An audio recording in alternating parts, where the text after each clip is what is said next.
They say dogs won't lead strangers into the wild unless something greater than instinct drives them. One quiet autumn evening on the windswept plains of Montana, a German shepherd appeared at the edge of an old ranch, its amber eyes holding a strange invitation. Luke Callahan, a Marine veteran freshly returned from the battlefield and his father's funeral, couldn't explain why he followed the dog into the shadowed woods. Perhaps it was the animal's persistence or something in those knowing eyes that seemed to carry a message. Perhaps it was simply that Luke had nowhere else to be, no one waiting for his return. The dog led him along a forgotten trail, buried beneath years of fallen leaves, deeper into the forest than Luke had ventured since childhood. The fading daylight filtered through pine branches, casting long shadows across the path. With each step, Luke questioned his sanity, yet something compelled him forward. The German shepherd would stop, look back with an eerily human expression, then continue on with determined purpose. At the end of the trail stood a weathered cabin that time itself had seemingly abandoned. The dog's behavior grew increasingly agitated, pawing at the door, whining with urgency. When Luke approached, he detected a faint smell of decay. Something was wrong. The door was locked from the inside. Forcing his way in, Luke was hit by the stale, suffocating air. His flashlight beam cut through darkness, revealing overturned furniture and years of neglect. But it was what he found in the small back room that made his blood run cold. A woman, barely alive, curled on the floor like a discarded doll. Her lips were cracked from dehydration, her breathing shallow, and beside her a torn photograph of a family that looked strangely familiar. What Luke couldn't know in that moment was that his discovery would unearth secrets buried for generations. Secrets that powerful people in Lone Ridge would kill to keep hidden. Leave a like and share your thoughts in the comments along with the city you're watching from. Now let's continue with the story. Luke Callahan had once believed war would be the defining challenge of his life. After a decade serving in the Marine Corps, deployed across Middle Eastern conflict zones, he'd seen humanity at its worst.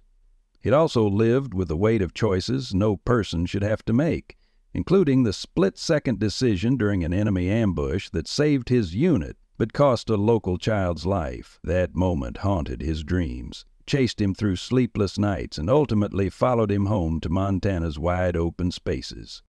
Standing at the edge of the Callahan Ranch 3 months after his father's funeral, Luke barely recognized the place.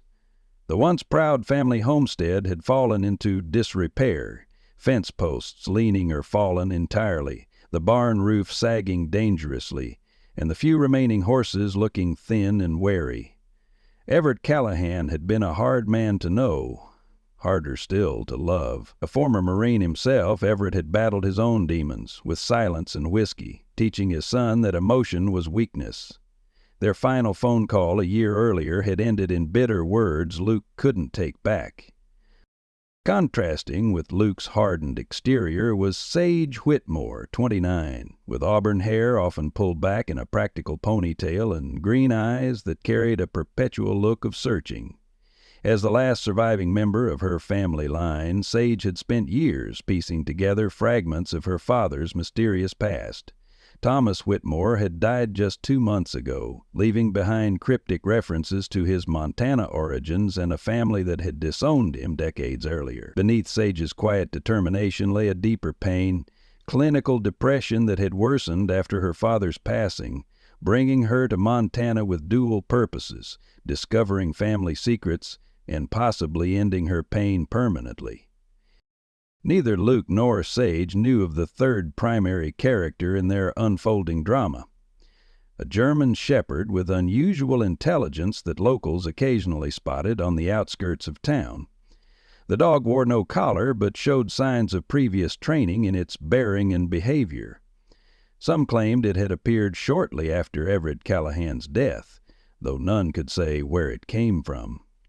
The locals called it the Guardian, as it seemed to watch over certain parts of the forest with territorial vigilance. These 3 lost souls, A war-damaged veteran, a woman seeking answers, and a dog with mysterious purpose would soon be drawn together by forces set in motion decades before any of them existed. Their convergence would unearth long-buried secrets in Lone Ridge, where powerful interests had built fortunes on forgotten foundations, and where the line between justice and revenge had blurred with time. The Montana spring arrived with characteristic fickleness, days of warm sunshine abruptly interrupted by biting cold snaps. Luke settled into a joyless routine at the ranch, rising at dawn to feed the remaining horses and assess the seemingly endless repairs needed. The isolation suited him. In town, people recognized his name and offered condolences that felt hollow. Some remembered him as a teenager, others simply knew him as Everett's boy who'd gone off to war. Few seemed to notice the shadows that followed him. One evening, as the sunset painted the distant mountains in fiery hues, Luke walked the western boundary of his property. A section of fence had collapsed entirely, creating an open invitation to the dense pine forest beyond. He'd need to fix it soon, though part of him questioned why he bothered maintaining a place that held so few happy memories. As he drove a replacement post into the ground, the distinct feeling of being watched prickled the back of his neck. Luke straightened, muscles tensing with a hypervigilance that had kept him alive overseas. Scanning the tree line, he spotted a shape slightly darker than the surrounding shadows. A German shepherd standing motionless, its gaze fixed on him. "Hey there," Luke called softly, instinctively keeping his voice calm and steady. The dog didn't move, neither approaching nor retreating. Its left hind leg favored the ground slightly, suggesting an old injury. Luke had grown up around working dogs. The ranches in these parts employed them for herding and protection. But this dog bore no collar, and something about its demeanor suggested it wasn't simply lost. When Luke took a cautious step closer, the dog remained still, ears pricked forward attentively. "You hungry, boy?" Luke reached into his pocket for the beef jerky he'd stashed there earlier. He broke off a piece and held it out, keeping his movements slow and deliberate. The shepherd watched him with unnerving intelligence, but didn't approach. Another step forward and the dog finally reacted, not by retreating, but by turning slightly toward the forest, then looking back at Luke with what could only be described as expectation. When Luke remained where he stood, the dog took several steps into the trees, then stopped and looked back again. "You want me to follow you?" Luke asked, feeling slightly foolish speaking to the animal as though it understood. Yet something in the dog's behavior seemed purposeful, almost urgent. The rational part of Luke's mind suggested ignoring the strange encounter and returning to the ranch house before darkness fell completely. Mountains at night were no place for a hike, especially along an unfamiliar path. But rationality had provided little comfort to Luke since his return from war. Without fully understanding why, he secured his hammer in his belt, pulled a flashlight from his truck, and climbed through the broken fence. "All right, lead on," he said to the dog, who immediately trotted deeper into the forest. The shepherd maintained a steady pace, stopping occasionally to ensure Luke followed. The forest grew denser, the well-worn path narrowing until it was barely distinguishable from the surrounding undergrowth. Luke felt the temperature drop as daylight faded, forcing him to switch on his flashlight. The beam bounced across tree trunks and patches of grass, occasionally catching the reflective gleam of the dog's eyes. Years of military training kept Luke alert to his surroundings, mental breadcrumbs marking their route. The dog seemed to move with absolute certainty, navigating without hesitation as though following an invisible map. After nearly 30 minutes of hiking, the trees thinned slightly, revealing a small clearing bathed in the last glow of twilight. In the center stood a cabin, or what remained of one. The structure sagged precariously, its roof caving in on one side and the porch collapsed at one corner. Weathered logs, darkened by decades of exposure, formed walls that had somehow withstood the relentless Montana seasons. A broken sign near the door hung by a single nail, swinging gently in the breeze, the half-faded words reading Whitmore Ranch, 1946. The German shepherd stood at the cabin's threshold, its posture alert and tense. When it turned to Luke, a low whine escaped its throat, a sound that carried unmistakable urgency. Luke approached cautiously, years of combat experience making him wary of unknown structures. As he drew closer, he detected a faint odor emanating from the cabin. The unmistakable smell of human distress. "Hello!" Luke called out, one hand instinctively reaching for a sidearm that was no longer there. "Anyone? Inside?" No response came, but the dog's whining intensified. It pawed at the door, which appeared to be jammed shut. Luke tested the handle. Locked or stuck, the cabin's windows were either boarded up or so covered with grime that seeing inside was impossible. The smell grew stronger here, reminiscent of sickness and desperation. Logic dictated caution, perhaps returning with proper authorities. But the dog's behavior, its relentless pawing and increasingly distressed whining, pushed Luke toward action. He searched near the porch, finding a solid piece of wood that could serve as a makeshift pry bar. Working the edge between door and frame, he applied steady pressure until something inside gave way with a splintering crack. The door swung inward an inch or two, then caught on debris behind it. Luke shoved a shoulder against it, forcing it wider, unleashing a wave of stale, fetid air that made him recoil momentarily. The dog pushed past him into the darkness, its nails clicking against the wooden floor.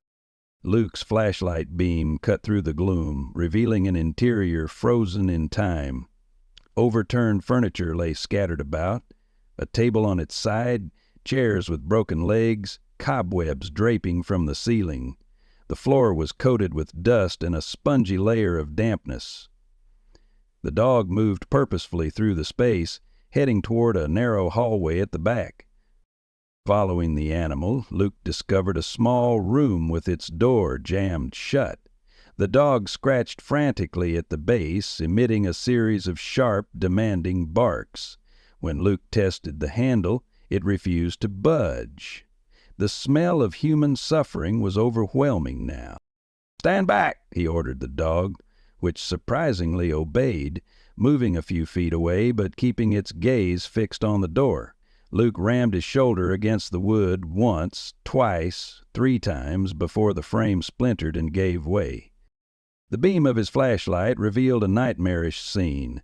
A woman lay curled on the floor, her clothes filthy, hair matted with sweat and grime. Her skin was pale, lips chapped nearly to bleeding, eyes closed but fluttering weakly. She looked like she'd been there for days, perhaps longer. Luke dropped to one knee beside her, instinctively checking her pulse. Weak, but present, she was breathing in shallow, labored gasps. Years of battlefield triage kicked in as he assessed her condition. Severe dehydration, possible starvation, but no obvious physical injuries beyond scrapes and bruises. "Ma'am, can you hear me?" he called, voice echoing in the cramped space. No response beyond a faint moan. Her eyes fluttered but remained closed. The dog nudged forward, gently licking the woman's hand before looking up at Luke with an almost human expression of concern. Luke fumbled for the water bottle he always carried, carefully lifting the woman's head to let a few drops trickle between her parched lips. She made a small sound, almost a whimper, and tried to swallow. As Luke's flashlight swept across her face, he noticed a small locket had fallen open on her chest. The photograph inside showed a family, a father with his arm around a young girl, the same girl who now lay dying on this cabin floor. Below the image, a tiny engraving read, "Sage Whitmore." With no cell service in the remote location, Luke knew he had only one option. Sliding one arm under her shoulders and the other beneath her knees, he lifted her from the floor. She weighed almost nothing, her body limp and unresponsive. The dog led the way back through the cabin, pausing at the broken entrance as if standing guard. "Good boy," Luke murmured as he maneuvered through the doorway with his precious cargo. "Let's get her home." The German shepherd trotted ahead, illuminated occasionally by the flashlight's beam as it guided them back through the darkened forest. Luke's military training served him well, his stride purposeful despite the weight in his arms and the treacherous path. With each step he became more convinced that finding this woman wasn't chance. It was something far more deliberate. And the dog that had led him here seemed to know exactly what it was doing all along. The piercing wail of sirens shattered the pre-dawn stillness as emergency vehicles converged on the Callahan ranch. Luke had managed to carry Sage through the darkened forest to his truck, the German shepherd trotting alongside them the entire way. The ride back to his property had been tense, the woman's breathing growing more labored with each passing minute. The moment they'd reached cell service, Luke had called 911, his voice maintaining the calm urgency that had served him well in combat zones.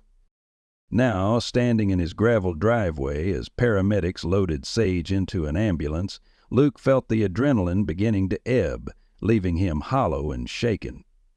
Sheriff Ramirez approached, notebook in hand, his weathered face impassive beneath the brim of his department-issued hat. "Want to run through this again, Callahan?" he asked, eyes flickering between Luke and the German shepherd that had settled protectively at Luke's feet. "You're saying this dog led you to an abandoned cabin where you found a woman locked inside?" Luke nodded, suddenly aware of how implausible the story sounded. "The Whitmore place, apparently. There was a sign—" "The old Whitmore cabin," Ramirez clarified, scribbling in his notepad. "Been abandoned 40 years at least. Most folks around here don't even remember it exists." His gaze settled on the dog. "And you've never seen this animal before tonight?" "No, it just showed up at my fence line." Luke ran a hand through his short hair, leaving it disheveled. "Look, I know how it sounds." Ramirez's expression softened slightly. "Actually, it's not as strange as you might think. Dogs can sense when people are in danger. Search and rescue teams use them for a reason." He gestured toward the ambulance, where paramedics were securing Sage for transport. "She have any ID on her?" "A locket with the name Sage Whitmore." The sheriff's pen paused mid-stroke. "Whitmore? You sure about that?" "That's what was engraved on it. Why? Does that mean something to you?" Ramirez closed his notebook with deliberate slowness. "The Whitmores were one of the founding families of Lone Ridge. They owned half the valley before things went south for them in the 70s. There was some kind of scandal before my time, but bad enough that Thomas Whitmore left town and never came back." "Could be her father," Luke suggested. "Could be." Ramirez nodded toward the ambulance. "They're taking her to Lone Ridge Memorial. Small hospital, but Dr. Harris is good. You gonna follow them in?" Luke hesitated, glancing at the dog still sitting attentively at his side. "I should probably secure the ranch first." The excuse sounded hollow even to his own ears. The truth was, hospitals reminded him too much of field medical tents, the smell of antiseptic, forever linked to memories of wounded comrades. The sheriff seemed to understand. "I'll have Deputy Collins take your formal statement tomorrow. Get some rest, Callahan. You did good tonight." As the emergency vehicles departed, their red and blue lights fading into the distance, Luke found himself alone in the quiet dawn with an unexpected companion. The German shepherd looked up at him with what seemed like expectation. "Guess you need a name if you're sticking around," Luke said, kneeling to examine the dog more closely.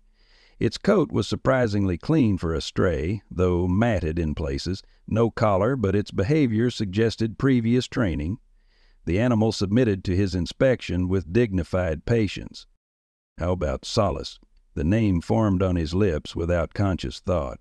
The dog's ears perked forward as if in approval. "Solace it is, then." In the days that followed, Luke fell into a new routine. Mornings were spent repairing the ranch and caring for the remaining horses. Afternoons found him at Lone Ridge Memorial, sitting awkwardly in a vinyl chair beside Sage Whitmore's hospital bed. She'd been unconscious when they brought her in, severe dehydration, malnutrition, and the early stages of hypothermia, according to Dr. Harris. Each day showed small improvements, better color in her cheeks, stronger vital signs, occasional moments of semi-consciousness. Luke couldn't explain his vigil, even to himself. He had no connection to this woman beyond finding her, yet something kept drawing him back. Perhaps the mystery of how she'd ended up locked in that cabin, or simply the need to ensure his rescue hadn't been in vain. Solace accompanied him everywhere, waiting patiently in the truck during hospital visits, garnering curious glances from hospital staff who occasionally snuck the well-behaved dog treats. On the fourth afternoon, Luke arrived to find Sage sitting upright in bed, alert and wary. Her auburn hair had been washed and brushed, framing a face that carried both strength and vulnerability in its fine features. Green eyes, clear now without the haze of dehydration, fixed on him as he entered the room. "You found me," she said, her voice still raspy from disuse. "They told me a Marine carried me out of my family's cabin." Luke shifted uncomfortably under her direct gaze. "The dog found you, really. I just followed." A hint of a smile touched her lips. "My knight in shining armor deflects credit to his noble steed?" Despite himself, Luke felt a corner of his mouth twitch upward. "Something like that. How are you feeling?" "Like I spent 3 days locked in an abandoned cabin without food or water." Her attempt at humor was undermined by a slight tremor in her hands.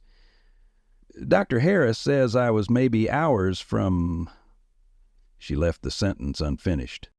Luke pulled the visitor's chair closer to her bed. "What happened out there? The cabin door was locked from the inside, but—" "It wasn't," she interrupted, a shadow crossing her face. "I was examining some old furniture when the wind kicked up. The door slammed shut and either jammed or locked itself somehow. I tried for hours to force it open." Her voice dropped lower. "I screamed until my voice gave out, but there's no one around for miles. What were you doing there in the first place?" Sage's fingers played with the edge of her blanket. "Research, I suppose. My father, Thomas Whitmore, died 2 months ago. I found references to the Montana property in his papers. He never talked about his childhood, but I knew something painful happened here." She met Luke's eyes directly. "I'm a journalist by training. I guess the investigation is in my blood." "I'm sorry about your father," Luke said, the words automatic but sincere. "Thank you." She studied him for a moment. "The nurses mentioned your name. Luke Callahan. Any relation to Everett Callahan?" The question caught him off guard. "He was my father. Died 3 months ago." Something flickered across her face, recognition or perhaps surprise. "I'm sorry for your loss. Did you know our fathers may have known each other?" Luke frowned. "That's not likely. My father rarely mentioned anyone from his past." "Neither did mine." Sage adjusted herself against the pillows, wincing slightly. "Yet here we are, both back in Lone Ridge after our fathers' deaths, crossing paths in the most unlikely way." Before Luke could respond, a sharp knock interrupted them. Sheriff Ramirez entered, hat in hand, followed by a tall man in an expensive suit who surveyed the room with obvious displeasure. "Miss Whitmore," Ramirez began, "glad to see you recovering. This is Marshall Parker. He's with—" "Ridgeline Development," Parker finished, stepping forward with practiced confidence. His silver hair was perfectly styled, his handshake firm as he addressed Sage. "I was disturbed to hear about your ordeal, Ms. Whitmore. That old cabin should have been demolished years ago. It's a hazard, as you unfortunately discovered." "The cabin is on Whitmore property," Sage replied, a defensive edge to her voice. Parker's smile didn't reach his eyes. "Actually, that's why I'm here. The old Whitmore parcel was foreclosed upon decades ago. It's now part of a larger tract slated for development." He produced a folder of documents from his briefcase. "I've taken the liberty of bringing copies of the relevant records. The land legally belongs to Ridgeline now." Luke noticed Sage's posture stiffen, her journalist instincts clearly activated. "And what does Ridgeline plan to do with my family's historic cabin?" "Historic is a generous term for a derelict structure," Parker replied smoothly. "But to answer your question, we're breaking ground on Elk Ridge Resort next spring, a luxury retreat that will bring much-needed jobs and tax revenue to Lone Ridge. And my family's cabin will be removed along with other hazardous structures on the property." Parker's tone remained cordial, but his meaning was unmistakable. "Sheriff Ramirez has agreed to post no trespassing signs immediately. For safety reasons, of course." Ramirez looked uncomfortable, but nodded his confirmation. "It's for the best, Miss Whitmore. That place isn't safe." An awkward silence fell over the room, broken only when a nurse appeared to check Sage's vital signs. Taking the opportunity, Parker excused himself with another too-perfect smile, leaving his business card on the bedside table. Sheriff Ramirez lingered briefly, reminding Luke to stop by the station for his formal statement before following Parker out. When they were alone again, Luke found Sage staring at the documents Parker had left, her expression unreadable. "You okay?" he asked. "No," she answered honestly. "That cabin might be falling apart, but it's the only connection I have left to my father's past. There are answers there. I know it."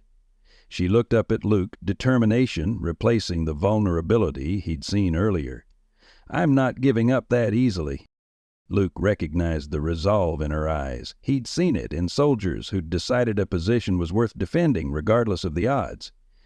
"What are you planning to do?" "First, get out of this hospital. Then verify these documents." She gestured at Parker's folder. "And then," she paused, seeming to weigh her next words carefully, "I need to go back to that cabin before they can demolish it."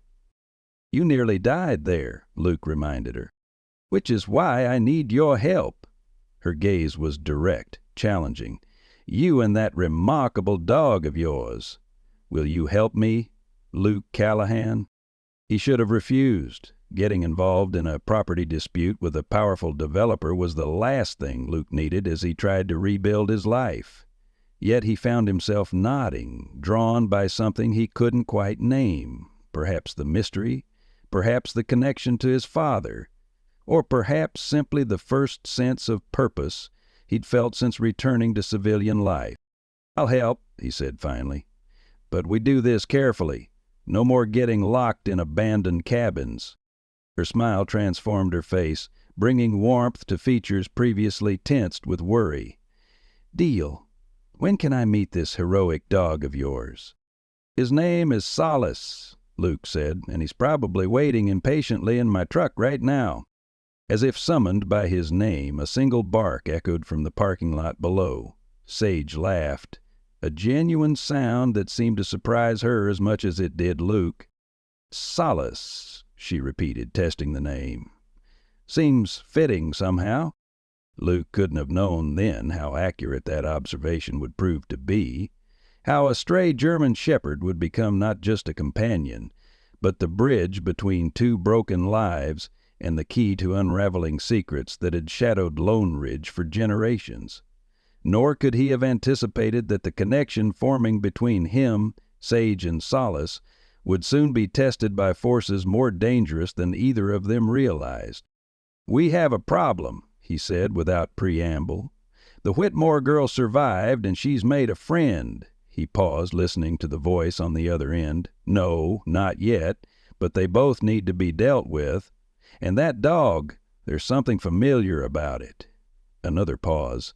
"Yes, I'll take care of it. Some accidents are just waiting to happen." Dr. Harris initially objected to discharging Sage so quickly, but her determination proved stronger than medical caution. "I've been a stubborn patient since childhood," she explained to Luke as he helped her into his weathered pickup truck, Solace watching attentively from the bed. "My father used to say I'd argue with a fence post if I thought it was in my way." The mention of Thomas Whitmore brought a momentary shadow across her face. The familiar grief Luke recognized all too well. He'd seen it in his own reflection enough times since returning to Lone Ridge. "Where to?" he asked, starting the engine. I'd offer you a place to stay, but the ranch house isn't exactly in guest-ready condition." "The Silver Pine Motel will do for now," Sage replied, settling gingerly into the passenger seat, still moving with the careful deliberation of someone whose body remembered recent trauma. "I booked a room before I went to the cabin." Luke noted her hesitation, but didn't press. The drive into town passed mostly in silence, broken only by Sage's occasional directions. Lone Ridge hadn't changed much in the decade since Luke had left. The same main street with its handful of shops, the diner where his father had taken him for rare birthday breakfasts, the small post office where everyone's business eventually became public knowledge. Several people waved or nodded as they drove past, recognition dawning on their faces when they spotted Luke behind the wheel. Small towns had long memories, and being Everett Callahan's son made Luke something of a local fixture, whether he wanted to be or not. The Silver Pine Motel sat on the eastern edge of town, a single-story structure with peeling green paint and a flickering neon sign. Luke helped Sage to her room, carrying her small suitcase while Solace trotted beside them, drawing curious glances from the elderly desk clerk. "I should check the cabin," Luke said as Sage unlocked her door. "See what else might be there before Parker gets no trespassing signs posted." Sage turned to him, determination flashing in her eyes. "I'm coming with you. You just got out of the hospital, and I'd still be in that cabin if not for you and Solace." Her tone brooked no argument. "Give me 30 minutes to shower and change. Please, Luke. I need to see it in daylight." Something in her expression, perhaps the hint of vulnerability beneath the stubbornness, made Luke relent. 1 hour, he countered. "I pick up some supplies in town and come back for you." The local hardware store hadn't changed since Luke's teenage years working summer jobs there. Old Mr. Gunderson still presided over the register, his gnarled hands counting change with practiced efficiency despite advancing arthritis. "Luke Callahan," the old man greeted him, genuine warmth in his voice. "Heard you pulled a woman out of the old Whitmore place. Brave thing you did." News traveled quickly in Lone Ridge. "Just happened to be in the right place," Luke deflected, loading flashlights, extra batteries, and heavy-duty work gloves onto the counter. "That right?" Gunderson's roomy eyes twinkled. "Also heard you had some help from a mighty fine German shepherd. Don't recall you having a dog before you shipped out." Luke hesitated. "He found me, actually. Seems to have adopted the ranch. Smart animals, German shepherds." Gunderson began ringing up the items. "Your father had one years back, you know. Best damn cattle dog I ever saw." This was news to Luke. "My father never mentioned owning a dog." Gunderson shrugged. "Wasn't one for sharing much, Everett, but he had that dog for years, until it disappeared one day. Broke his heart, though he'd never admit it." He paused, studying Luke. Strange coincidence, another German shepherd finding its way to Callahan Ranch after all these years. Before Luke could respond, the bell above the door jingled as Marshal Parker entered, immaculate in another expensive suit despite the dusty Montana afternoon. He nodded curtly to Luke.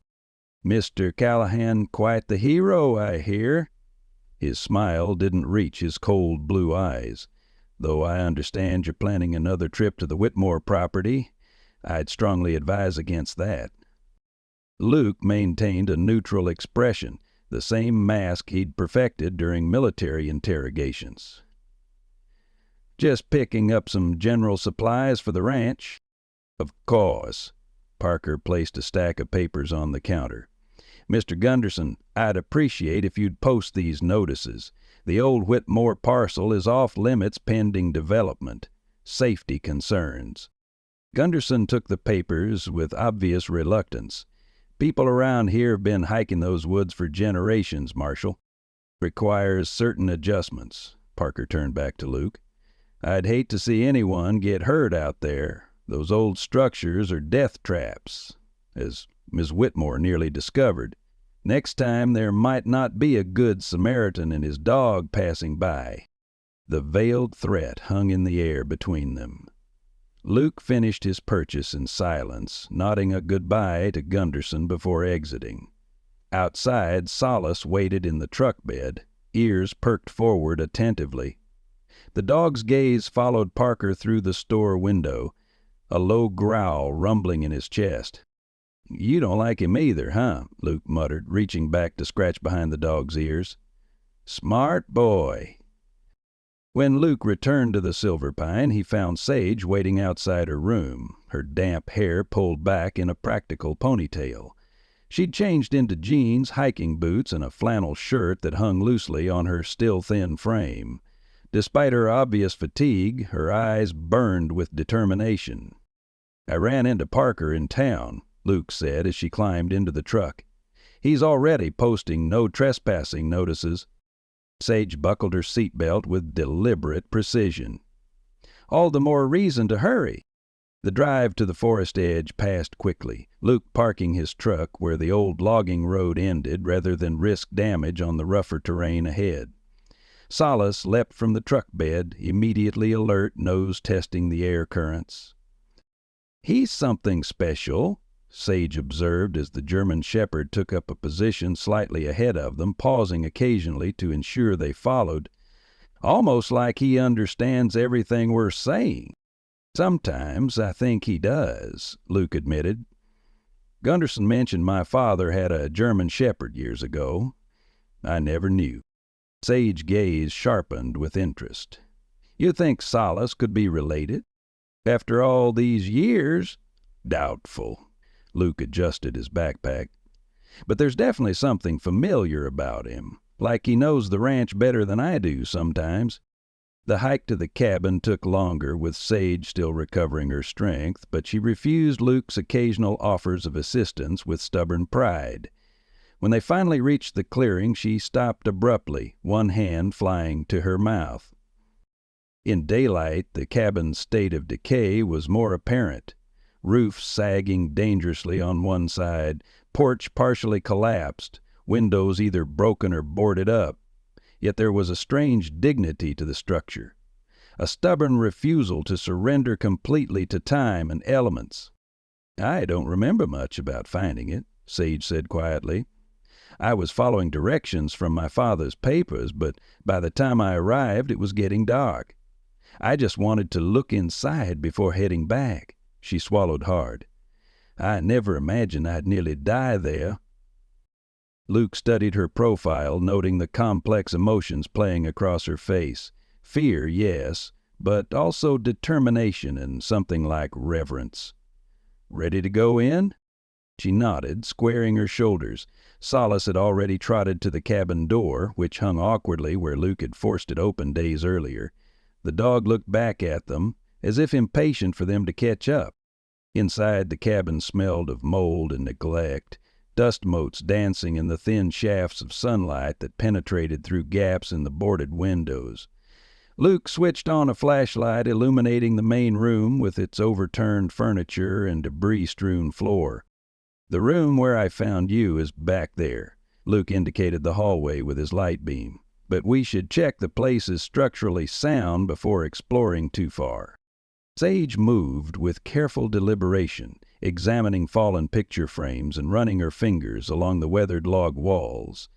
"My father never talked about this place, but he kept a box of photographs. I recognized some of the background features from those images." She paused at a particular section of wall where faded height markings were still visible, names and dates scratched into the wood beside each line. "Thomas," she read, tracing the etching with her fingertip. "My father. He was 10 when this marking was made." Luke watched her silent communion with this fragment of family history, feeling like an intruder on a private moment.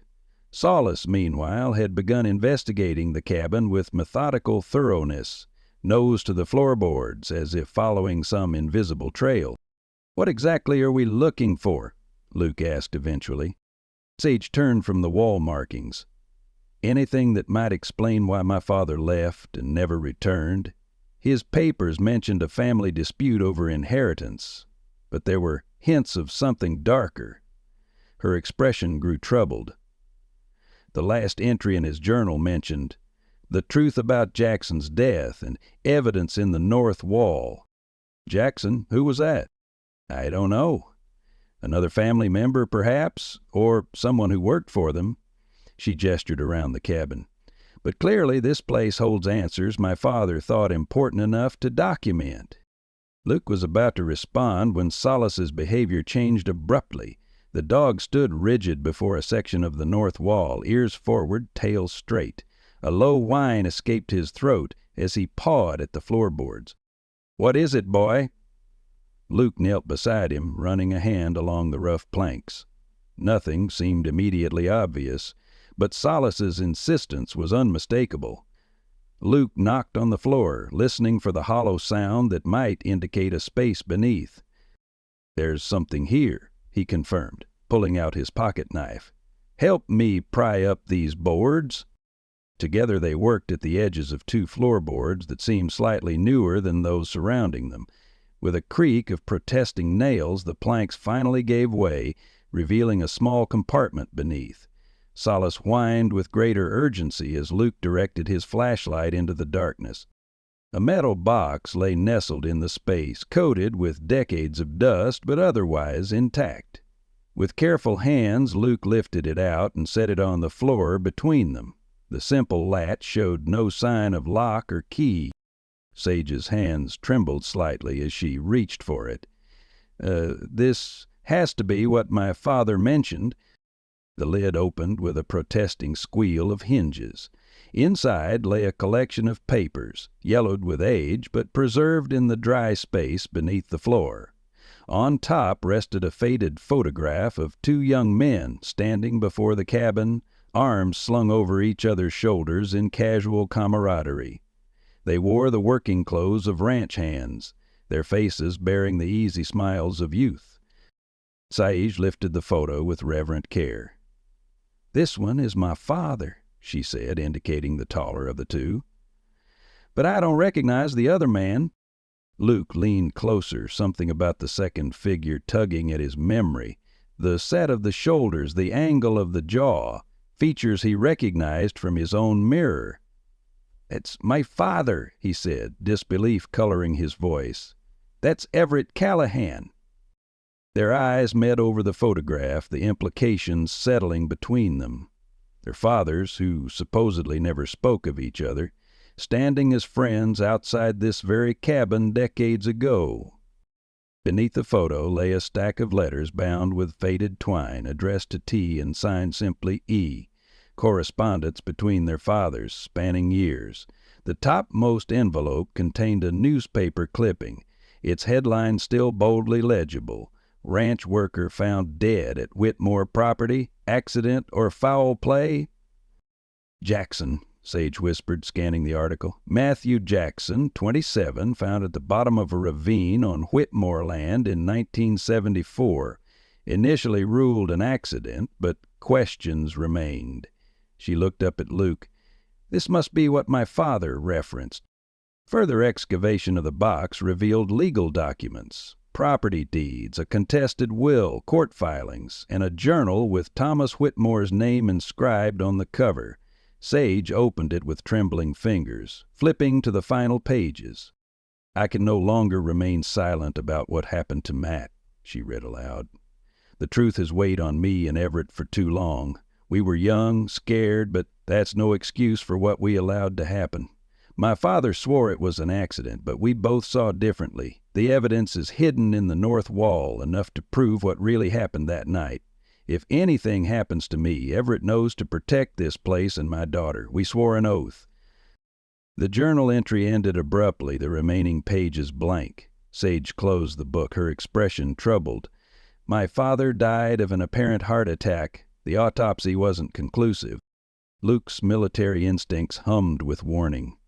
"My father's death was similar. Heart failure, they said, but he had no history of cardiac problems." A heavy silence fell between them, broken only by Solace's soft whine. The dog had moved to the cabin door, his posture alert, ears swiveling toward the forest beyond. "Someone wanted these secrets to stay buried," Sage said finally, gathering the documents with careful hands. and I think they're still covering their tracks." As if confirming her suspicion, Salas let out a low growl, his attention fixed on something beyond the cabin's broken porch. Luke moved quickly to the door, peering out into the clearing. Nothing seemed immediately amiss, yet the hair on the back of his neck stood on end. The same sensation that had saved him countless times in combat zones. "We need to go," he said quietly. "Now." They repacked the metal box hurriedly, Luke sliding it into his backpack while Sage tucked the journal into her jacket. Salas remained by the door, his body tense with alertness, a continuous low growl rumbling in his chest. They had just stepped onto the porch when a sharp crack echoed through the clearing, the unmistakable sound of a rifle shot. Splinters erupted from the doorframe inches from Luke's head. Acting on combat-honed instinct, he grabbed Sage's arm and pulled her down behind the remnants of the porch railing. "Stay down," he ordered, his voice shifting to the command tone that had directed troops through firefights. Salas pressed close to them, his growl deepening. Another shot splintered wood above their heads. Luke quickly assessed their options. The shooter was positioned somewhere in the eastern tree line, making a direct retreat to the truck impossible. The forest to the west offered cover, but unfamiliar terrain. "When I count to 3, we run for those pines," Luke instructed, indicating a thick stand of trees to their right. "Stay low, move fast. Salas will lead." Sage nodded, her face pale but composed. The journalist in her had clearly been in dangerous situations before, even if not quite like this. 2, 3. They burst from behind the railing, Luke keeping his body between Sage and the presumed shooter's position. Salas bounded ahead, showing them the path of least resistance through the underbrush. Another shot cracked through the air, this one striking a tree trunk as they passed. The dense pines swallowed them quickly, providing momentary shelter. Luke didn't slow their pace, keenly aware that their pursuer would be repositioning. Salas moved with absolute certainty, picking a route that offered maximum cover while gradually circling back toward where they had left the truck. "Who's shooting at us?" Sage gasped as they paused briefly behind a fallen log, her breath coming in sharp bursts. "Someone who doesn't want us finding what was in that box," Luke replied grimly. "Parker, maybe, or someone working for him. Why would a resort developer care about a 40-year-old death? I don't know, but these woods belong to him now, officially at least." Luke peered over the log, scanning for movement. "And we're trespassing. That's hardly justification for attempted murder. People have killed for less." Luke checked that his backpack was secure, the metal box safely inside. "Ready to move again? The truck isn't far now." Sage nodded, determination overriding fear in her expression. They set off once more, Salas guiding them through the complicated terrain with uncanny precision. The German shepherd seemed to instinctively understand the need for stealth, choosing paths that minimized noise and visibility. No more shots disturbed the forest, but Luke maintained vigilance, the familiar state of combat alertness settling over him like an old coat. They finally emerged near the logging road where the truck waited, apparently undisturbed. Luke approached cautiously, checking underneath and around the vehicle before letting Sage near it. Finding nothing suspicious, he helped her into the passenger seat while Salas leapt into the truck bed, still vigilant. The drive back to Lone Ridge passed in tense silence, both of them processing what had happened. Only when they reached the town limits did Luke feel some of the tension leave his shoulders. "You can't go back to the motel," he said finally. "Whoever that was knows we found something. You won't be safe alone." Sage clutched the journal to her chest, her knuckles white. "And I'm not exactly swimming in options here, Luke." He made the decision without fully analyzing it. "You'll stay at the ranch. It's isolated, defensible, and no one would expect it." "Are you sure?" She studied his profile. "We barely know each other." "We know enough." Luke's grip tightened on the steering wheel. "Our fathers were friends. They shared a secret that might have gotten them both killed, and now someone's shooting at us for finding it." He glanced at her. "Besides, Solace seems to have appointed himself your guardian. He's a pretty good judge of character." As if hearing his name, the German shepherd let out a soft bark from the truck bed. Sage's expression softened slightly. "Your dog is very persuasive." "He's not really my dog," Luke admitted. "More like we found each other at the right time. Kind of like us." The words hung between them, neither acknowledging the strange connection that had formed in such a short time. A bond forged through rescue, mystery, and now shared danger. At the ranch, Luke showed Sage to the small guest room that had once belonged to his mother before she left when Luke was just a boy. The space was dusty but intact, the simple furnishings covered with old sheets that he quickly removed. "It's not much," he apologized, "but it's secure." "It's perfect," Sage assured him, setting down her small bag. "Thank you, Luke, not just for this, but for everything. Most people wouldn't have followed a strange dog into the woods, let alone carried out a dying woman." Luke shifted uncomfortably under her gratitude. "Anyone would have done the same." "No," she said firmly, "they wouldn't. Trust me, I've seen enough of humanity as a journalist to know genuine goodness when I encounter it." Before he could formulate a response, Solace appeared in the doorway, tail wagging gently as he looked between them. The dog carried something in his mouth, a battered leather-bound book that he dropped at Luke's feet with evident purpose. Luke bent to retrieve it, recognition dawning as he turned it over in his hands. "This is my father's journal. I found it after his death, but never finished reading it." He looked at the dog with amazement. "Where did you get this?" Solace merely sat, regarding them both with intelligent eyes that seemed to hold secrets neither human could fathom. "I think," Sage said carefully, "that your dog is trying to tell us something." Luke opened the journal to where a frayed ribbon marked a page. His father's distinctive handwriting filled the yellowed paper. The entry dated just 2 weeks before his death. "T called today, first time in years. Says he's worried about. Might have found something in his papers. Told him to keep quiet, but he always was stubborn. Promised his girl would be safe if anything happened. Hope it doesn't come to that. The dog is ready if needed. He'll know what to do." Morning arrived with a soft golden light filtering through the curtains of the ranch house. Luke had been awake for hours, unable to sleep after the revelations of the previous day. He sat at the kitchen table, both journals open before him, his father's and Thomas Whitmore's, piecing together a story that had remained buried for 4 decades.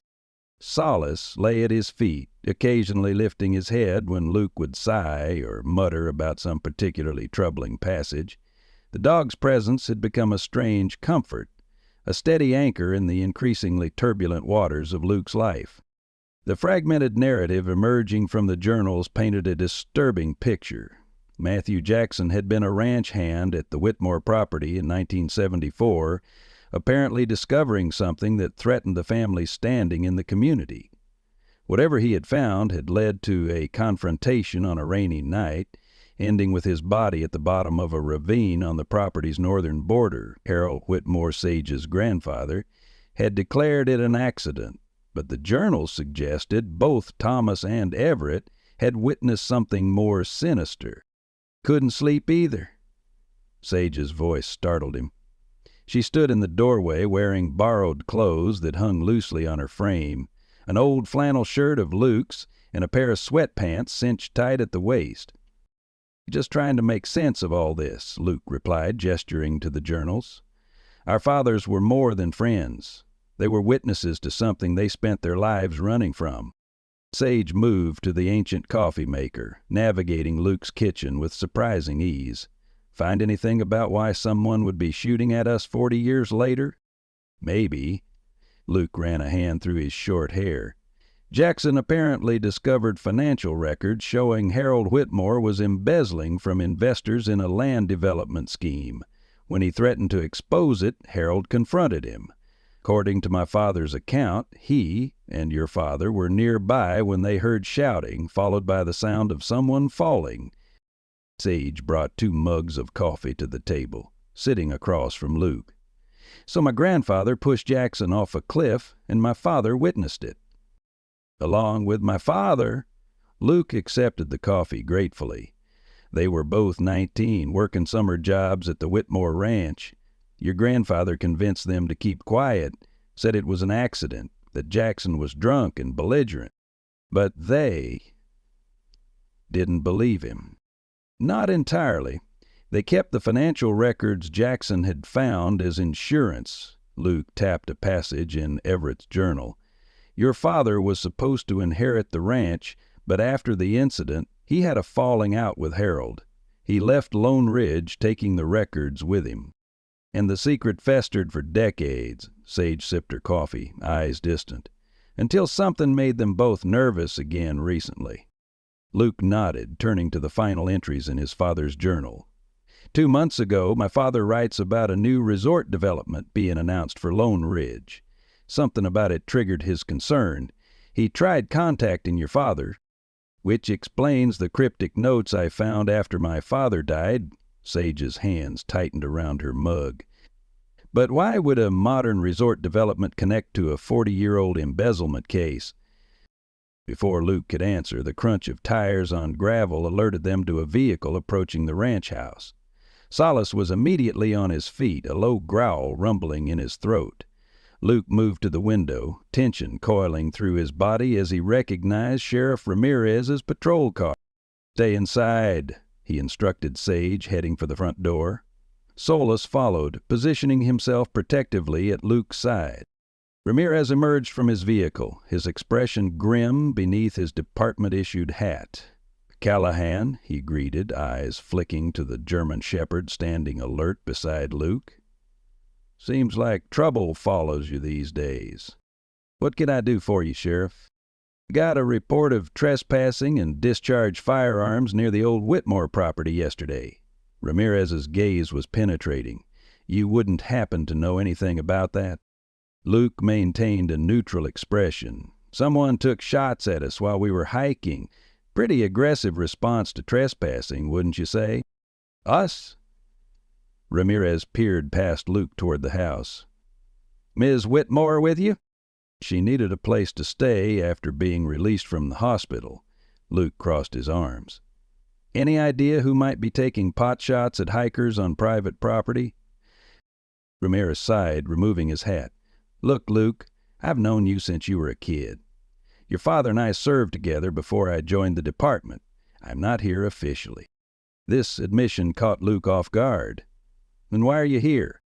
"To warn you." The sheriff glanced around as if concerned about being overheard.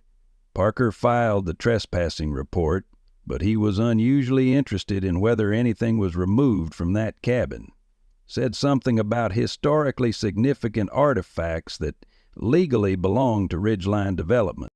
That's convenient timing." "Isn't it?" Ramirez replaced his hat. "There's something else. I did some digging into Marshall Parker after our conversation at the hospital. Man came to Lone Ridge about 5 years ago, started buying up land. Very interested in specific parcels, including the old Whitmore property. Any connection to the area before that?" "Not that I could find easily, but here's the interesting part. His real name is Marshall Jackson Parker." Ramirez let that sink in. "Ring any bells?" Luke felt a chill despite the morning warmth. "Matthew Jackson was a ranch hand who died on Whitmore property in the 70s. "Thought that might mean something to you." Ramirez nodded.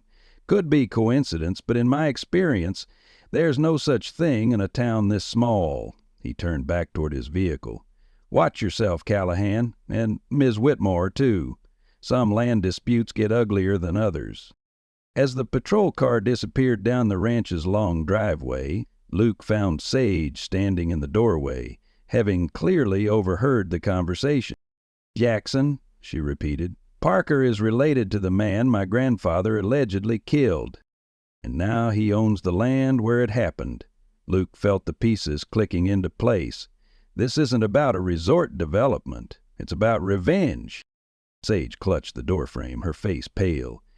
He's the one who shot at us, who wanted the evidence to stay buried. Not buried, Luke corrected. Controlled. If Parker is Matthew Jackson's son or nephew, he might have spent years plotting this, acquiring the Whitmore land, planning to develop it, possibly even— He couldn't finish the thought. Possibly even arranging my father's death. Sage completed it for him. And your father's, too. The implications hung heavy in the air between them. Solace whined softly, pressing against Luke's leg as if sensing his distress. We need to know exactly what's in those financial records, Luke decided, and we need to secure that evidence before Parker realizes we have it. Together they returned to the metal box, retrieved from beneath the cabin floor. Among the yellowed papers lay a ledger book with the letterhead of Whitmore Parker Investments, 19731. 974. Parker, Sage whispered, tracing the name. The connection goes back even further than we thought. Luke flipped through the ledger, his military training and intelligence analysis helping him decipher the financial entries. Looks like Harold Whitmore and someone named Gerald Parker were business partners, developing vacation properties throughout the region. Gerald could be Matthew Jackson's father, Sage suggested. Maybe he took his mother's maiden name after the scandal? Possible. Luke turned to the final pages where hasty notes had been scribbled in the margins. According to this, Harold was siphoning investment funds into a separate account. When property values dropped during the recession, the company couldn't repay investors. Sage leaned closer. So Matthew Jackson discovers his father is being embezzled from, confronts Harold Whitmore, and ends up dead at the bottom of a ravine. Luke closed the ledger. Our fathers witnessed it, kept evidence as insurance, and 40 years later, Matthew's son returns to exact revenge on both families. The ringing of Luke's cell phone interrupted their grim revelation. The caller ID showed Lone Ridge Town Hall. Luke answered cautiously, putting the call on speaker. "Mr. Callahan," a woman's professionally pleasant voice came through. "This is Diane from Mayor Wilson's office. There's an emergency town council meeting this afternoon regarding the Elk Ridge Resort development. As an adjacent property owner, your presence is requested." Luke exchanged glances with Sage. "What time?" "At 3 o'clock at Town Hall. The council will be voting on final approval for the development, including demolition permits for existing structures on the property." After confirming he would attend, Luke ended the call. This is happening too fast. Parker must be pushing the council to approve everything immediately, before anyone can raise questions about his connection to the Whitmore property, Sage agreed. "We need to present this evidence at the meeting. It's dangerous. If Parker really killed our fathers—" "If he did," Sage interrupted, determination flashing in her eyes, "then facing him in a public forum with evidence of his family's connection to the property is our safest option. He can't silence us both in front of the entire town council." Luke recognized the set of her jaw, the same stubbornness he'd seen when she insisted on leaving the hospital against medical advice. "You're not backing down on this, are you?" "My father died because of whatever happened 40 years ago. I owe him the truth." Her expression softened slightly. "But you don't have to be involved, Luke. This isn't your fight." "It became my fight when someone shot at us," Luke countered. "And if Parker had anything to do with my father's death, I need to know." He glanced down at Solace, who sat watching them with alert attention. "Besides, I think my father wanted me involved. Why else would he train his dog to find you if something happened?" Sage knelt to stroke Solace's fur, her expression thoughtful. "It's still hard to believe a dog could be that purposeful, that intelligent. German shepherds are used by military and police for a reason. They can follow complex commands, remember training for years." Luke watched as Solace leaned into Sage's touch. My father must have known there was danger, prepared for the worst, by sending his most loyal companion to find his son and lead him to me." Sage smiled sadly. "Even from beyond the grave, our fathers were trying to protect us. They spent the hours before the town meeting organizing the evidence, the financial records, journal entries, and the newspaper clipping about Matthew Jackson's death. Luke made copies of everything, securing the originals in his father's old gun safe. Shortly before 3, they drove into town in Luke's truck, Solace riding in the back as always. The town hall parking lot was unusually full, indicating greater interest in the council meeting than typical. "Word must have spread about the resort approval," Sage observed as they found a parking space. "Small towns run on gossip." "Some things never change," Luke agreed, helping her from the truck. Inside, they found the meeting room already crowded with familiar and unfamiliar faces. Old-timers like Mr. Gunderson sat alongside younger residents, an unusual showing of civic engagement for Lone Ridge. Mayor Wilson, a portly man with thinning hair and an expensive suit, presided at the center of the council table. To his right sat Marshall Parker, impeccably dressed and surveying the room with calm confidence. Parker's expression shifted momentarily when he spotted Luke and Sage entering together, a flash of something cold crossing his features before his professional mask returned. Luke guided Sage to seats near the back, positioning himself between her and the exit, a habit formed during years of assessing tactical situations. Mayor Wilson called the meeting to order, clearing his throat importantly. "As you all know, we're here to approve the final plans for Elk Ridge Resort, a project that promises to bring jobs and tourism dollars to our community. Mr. Parker of Ridgeline Development will present the details." Parker rose smoothly, moving to a prepared display board showing architectural renderings of a sprawling mountain resort.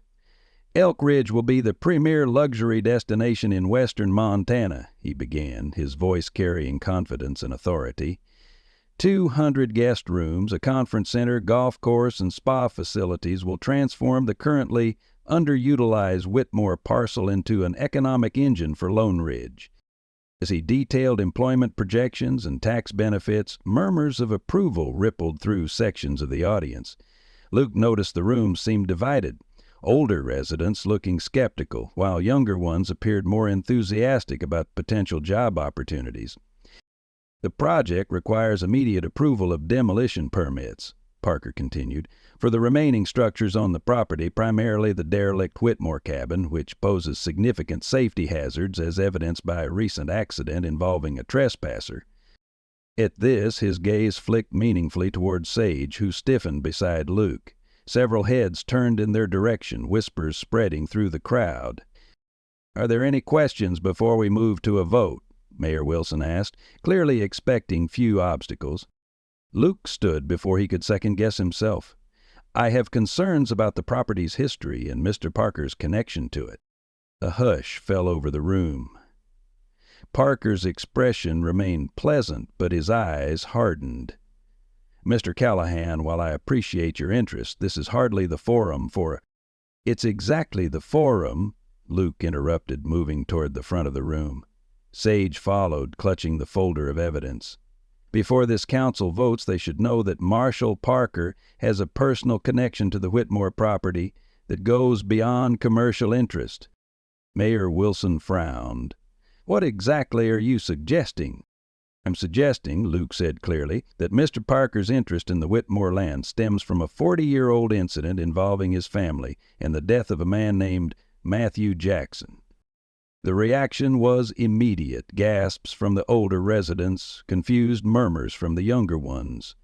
Parker's mask slipped for a moment, genuine anger flashing across his features before he regained control. "This is absurd," Parker said dismissively, "and completely irrelevant to today's vote." "Is it irrelevant that your real name is Marshall Jackson Parker?" Sage stepped forward, her journalist training evident in her clear, authoritative tone. "That Matthew Jackson was your father, who died under suspicious circumstances on Whitmore property in 1974? The room erupted in whispers. Sheriff Ramirez, standing near the door, moved slightly closer, his hand resting casually near his holster.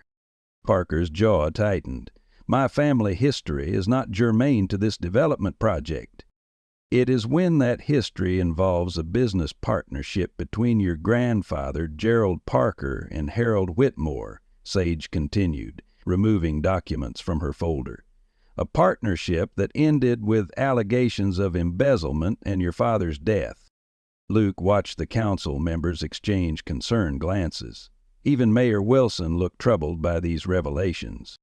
We have evidence, Luke added, suggesting that Matthew Jackson discovered financial improprieties and was killed to prevent him from exposing them, evidence that our fathers, Thomas Whitmore and Everett Callahan, preserved as witnesses to the incident. Parker's composed demeanor finally cracked. This is slander. You have no proof of these ridiculous claims. We have the original financial records your father discovered, Sage countered, holding up the ledger. Records showing Harold Whitmore embezzled from your grandfather's investment in their joint venture. Records that our fathers kept hidden for 40 years. And journal entries, Luke added, describing what they witnessed the night your father died. The tension in the room had become palpable. Several council members were whispering urgently to each other. Sheriff Ramirez had moved to a position where he could clearly observe everyone involved. Parker's face had drained of color, but his eyes burned with barely contained rage. My father fell to his death because he was drunk and careless. That's what the official report said.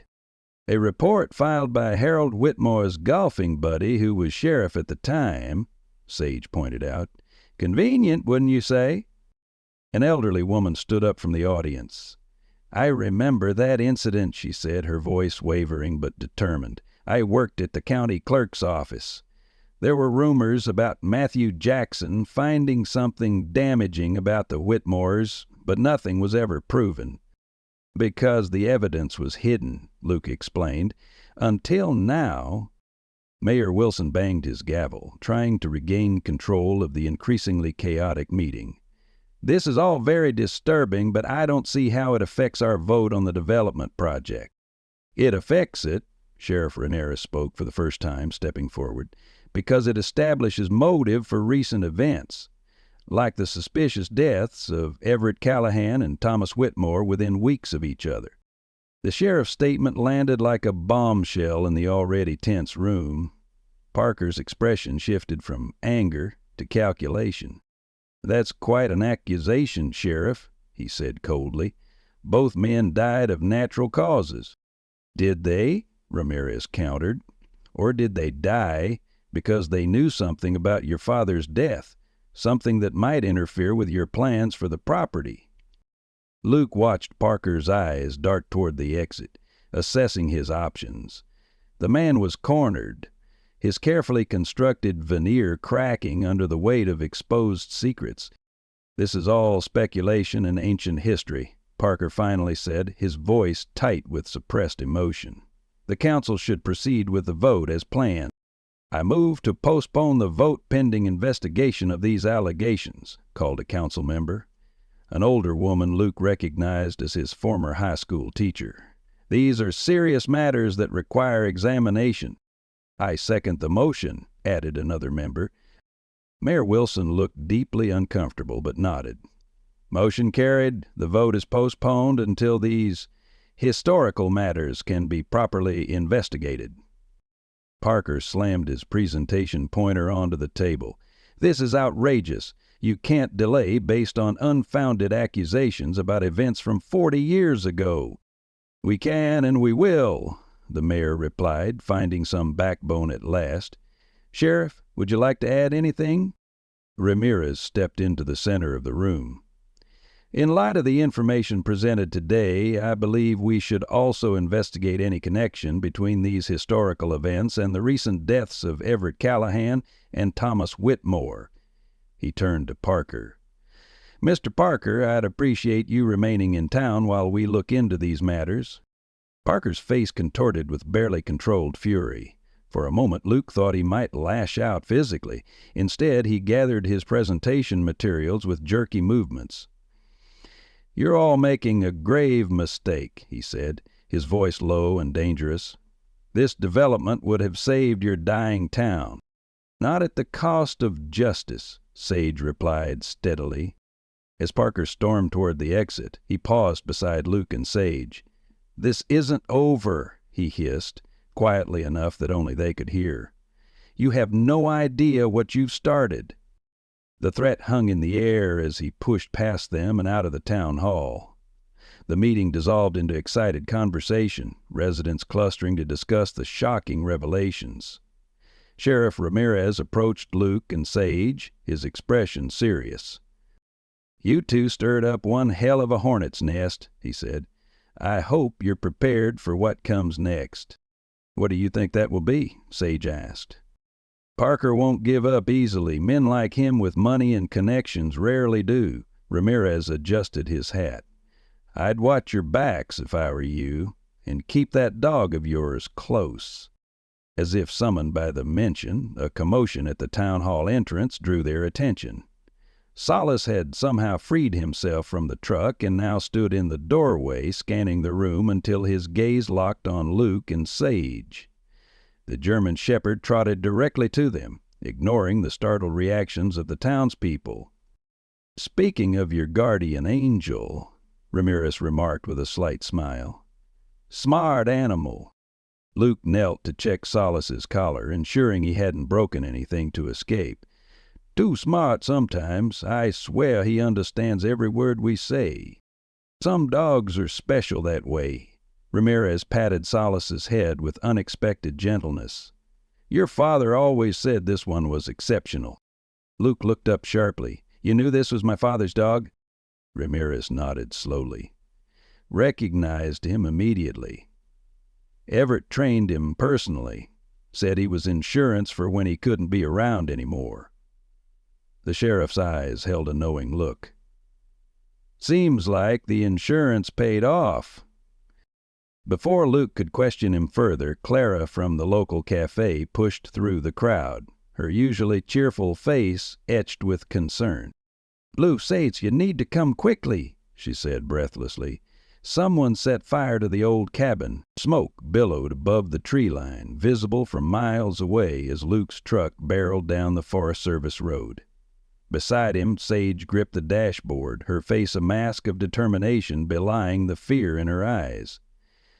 In the truck bed, Salas stood braced against the wind, nose pointed toward the dark plume rising from where the Whitmore cabin stood. "He's destroying evidence," Sage said, her voice tight, "burning it all to the ground." Luke's jaw clenched as he navigated the rutted road. Parker didn't waste any time. Sheriff Ramirez had immediately called the volunteer fire department, but in rural Montana, response times were measured in tens of minutes, not seconds. By the time they reached the clearing, flames had already engulfed half the cabin's structure, hungrily consuming the aged timber. Luke skidded the truck to a stop at a safe distance. Before he could issue a warning, Salas leapt from the truck bed and bounded toward the burning building. "Salas!" Luke shouted, panic rising in his throat.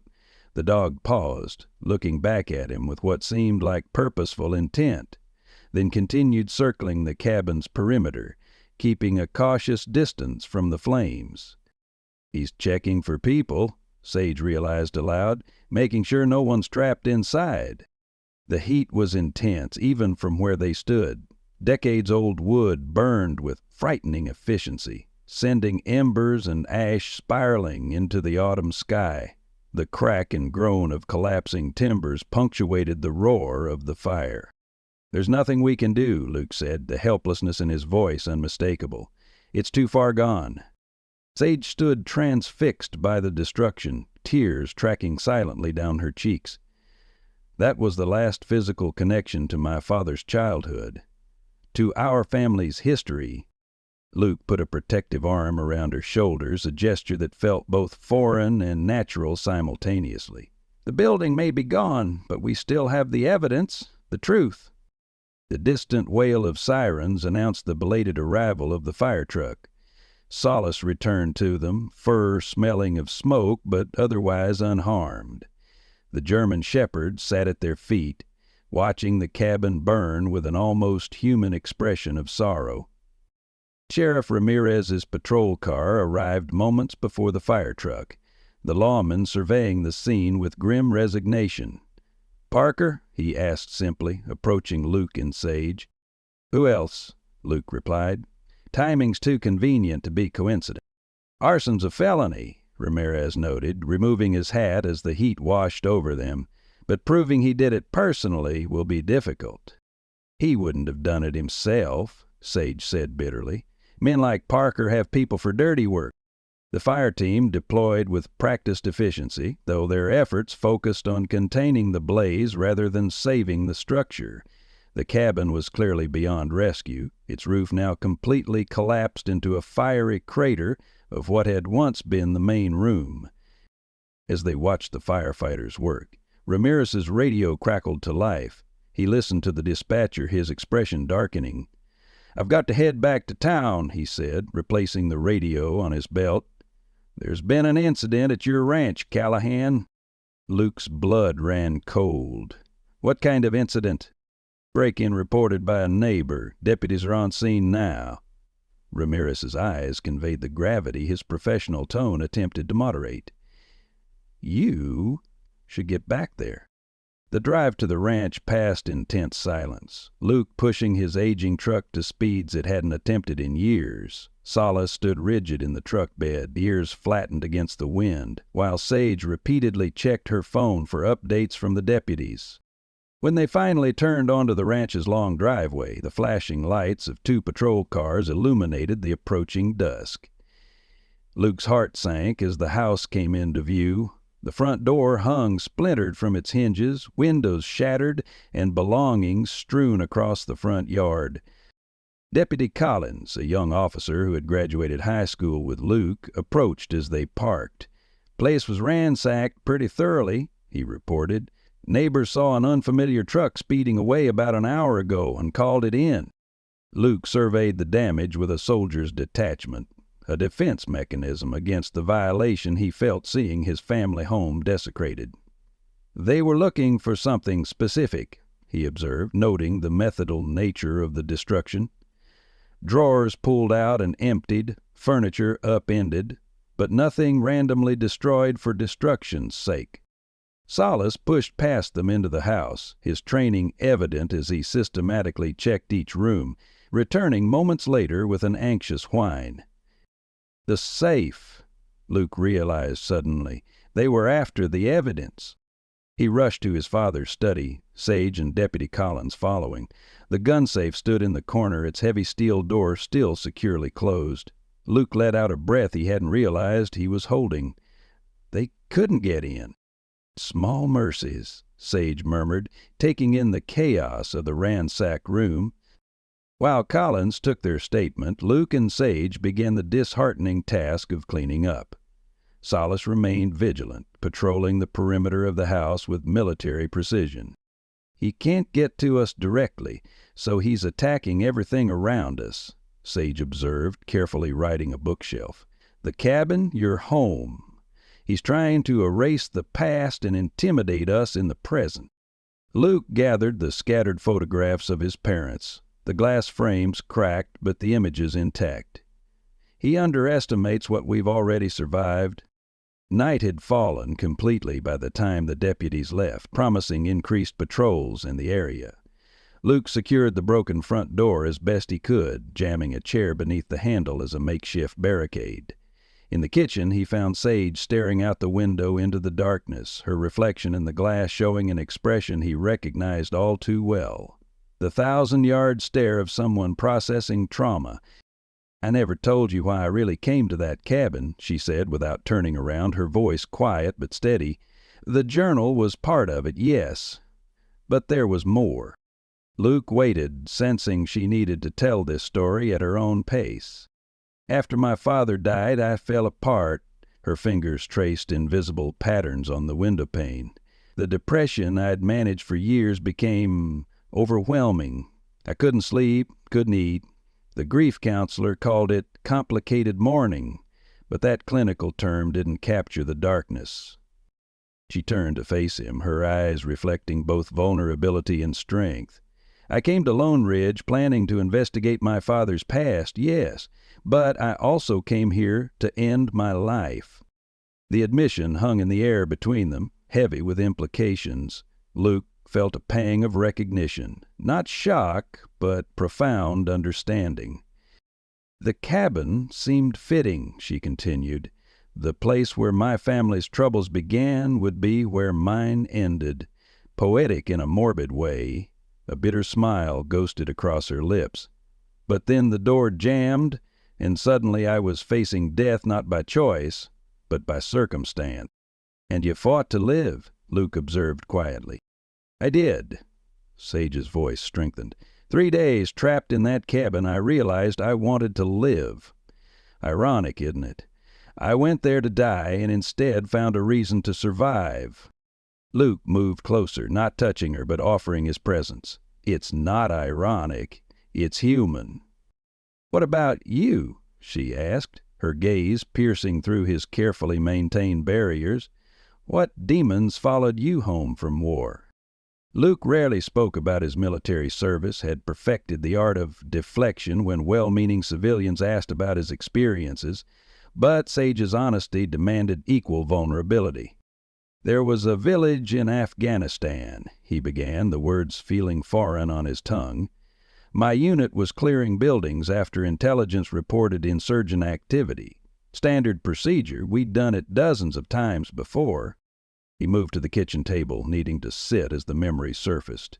Solace appeared silently at his side, resting his head on Luke's knee, as if sensing his distress. The building was supposed to be empty except for possible combatants, but when I entered the third room, there was a child, a boy, maybe 8 or 9. Luke's voice grew hollow. He was scared, running toward me.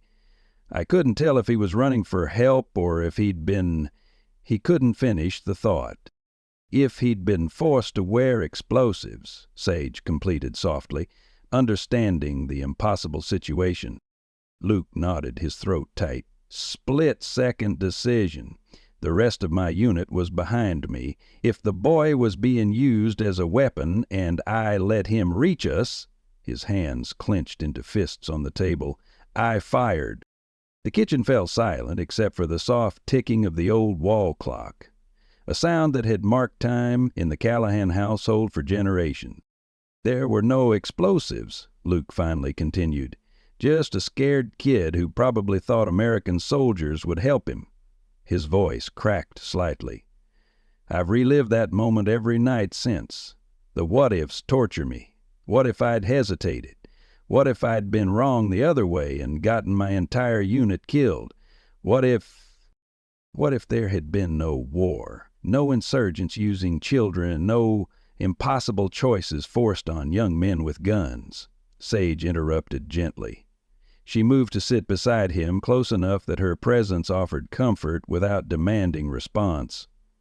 "You were placed in an unwinnable situation, Luke. Doesn't make me feel any less like a monster. The fact that it haunts you proves you're not." She reached out tentatively, her hand covering his clenched fist. "Monsters don't wake in the night, tormented by their actions." Solace whined softly, pressing closer to Luke's leg. The dog's warm weight provided an anchor to the present when memories threatened to drag him into the past. "After I came home," Luke continued, "I couldn't talk to my father about any of it. He was from a different generation of warriors, the kind who buried their trauma beneath silence and whiskey. By the time I found the words, he was gone." "And you never got to tell him about the boy," Sage concluded, "or hear him say he understood, that I wasn't the monster I feared I'd become." Luke scratched behind Solace's ears, drawing comfort from the simple connection. "I guess we both came back to Lone Ridge carrying burdens we couldn't put down. And both found ourselves in the middle of a 40-year-old mystery instead." Sage's hand remained on his, neither of them acknowledging the contact, yet neither pulling away. Do you think Parker really killed our fathers?" The question brought Luke back to their immediate crisis. The timing is too convenient. Both die of apparent heart failure just as Parker's development plans are finalizing, and both had information that could connect him to Matthew Jackson. "Heart attacks can be induced," Sage said grimly. "Certain substances are virtually undetectable unless specifically screened for, and small-town autopsies aren't exactly thorough." Luke had wondered about this since first learning of the connection between their fathers. If Parker learned they were communicating again, sharing concerns about his development plans, he could have eliminated the only witnesses to whatever really happened to his father. Sage withdrew her hand, rubbing her temples. "But how do we prove it? The cabin's gone. Any physical evidence that might have been there is destroyed." "We still have the financial records and journals," Luke reminded her, "and something Parker doesn't know about." He rose, moving to the bookshelf, where he retrieved a small metal box similar to the one they'd found beneath the cabin floor. "My father kept this hidden behind a false panel in his closet. I found it after his death, but couldn't make sense of it then." Inside lay a collection of items, several vials of soil samples, each labeled with coordinates, photographs of the ravine where Matthew Jackson had died, and a microcassette tape labeled simply Matthew J. Final Day. "Your father recorded something?" Sage asked, leaning forward with renewed interest. "Apparently." Luke examined the tape. "But I have no way to play it. Nobody's used microcassettes in decades." "Clara might," Sage suggested. "At the cafe. She collects vintage electronics. Says modern technology moves too fast." Despite the chaos surrounding them and the weight of their shared confessions, Luke felt a spark of hope. "First thing tomorrow, then. For tonight, we should try to rest." He glanced toward the broken front door. "Though I'm not sure how safe we are here." Solace barked once, decisively, as if offended by the suggestion he couldn't protect them.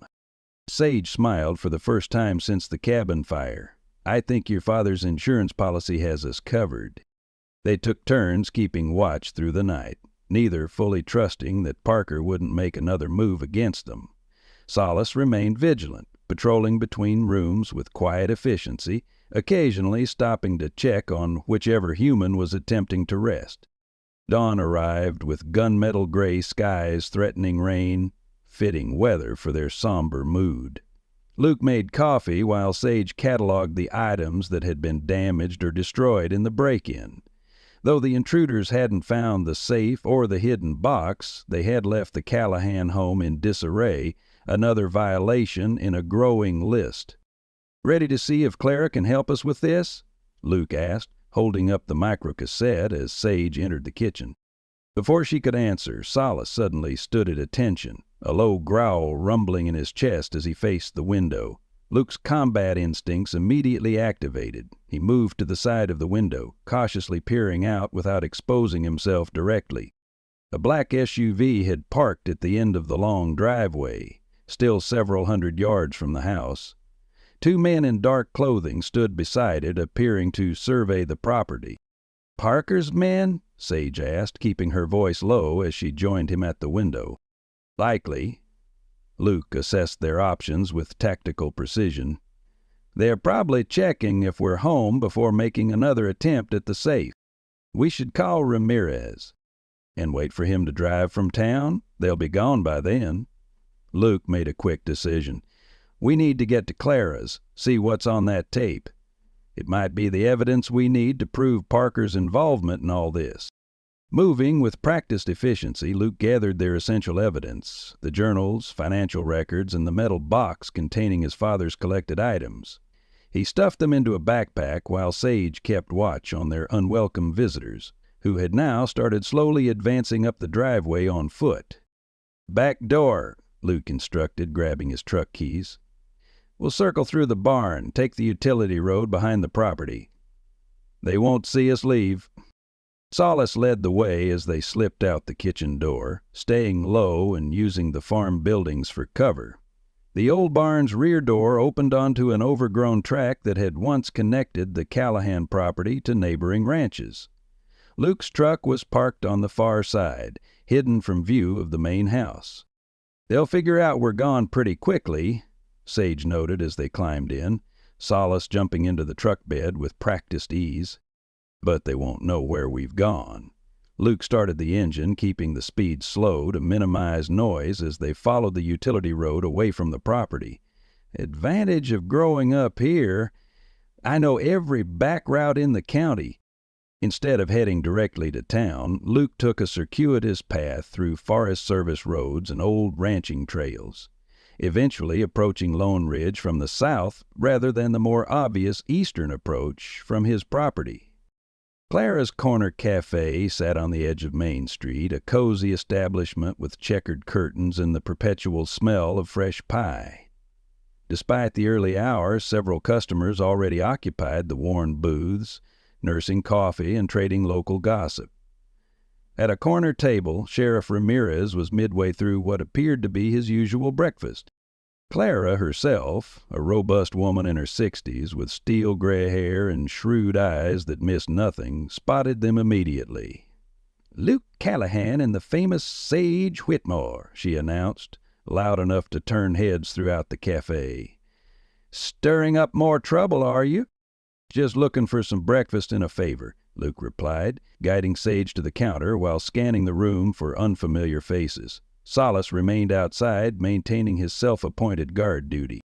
"Heard about your place getting ransacked," Clara said more quietly, pouring coffee without being asked. "And the cabin burning down. Shameful business. That's why we need your help." Sage produced the microcassette from her pocket. "We heard you collect vintage electronics. Any chance you have something that could play this?" Clara examined the small tape with interest. "Haven't seen one of these in years. Reporter's tape by the look of it." She glanced between them, curiosity evident in her expression.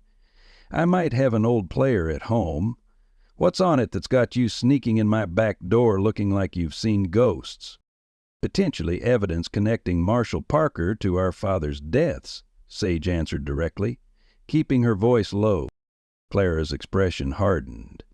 Never did trust that smooth-talking developer. Eyes too cold for his smile. She pocketed the tape.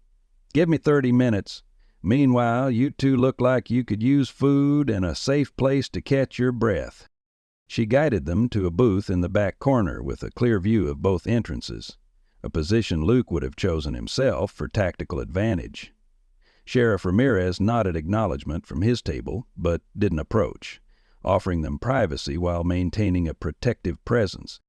Clara returned to the kitchen and soon emerged with plates of eggs, bacon, and toast. "Eat," she instructed firmly. "Can't fight corruption on empty stomachs." They were midway through the much-needed meal when the cafe door opened, admitting a blast of cool air and Marshall Parker himself. Unlike his usual polished appearance, he looked haggard, his expensive suit rumpled as if he'd spent the night in it. His cold gaze swept the room, landing on Luke and Sage with predatory focus. An immediate hush fell over the cafe. Regulars who had witnessed yesterday's town meeting watched with undisguised interest as Parker approached their table, ignoring Sheriff Ramirez's watchful presence. "Miss Whitmore, Mr. Callahan?" Parker's voice carried forced pleasantness. "I thought we might have a private conversation about yesterday's misunderstanding. Burning down historic structures and breaking into homes seems like more than a misunderstanding," Sage replied evenly.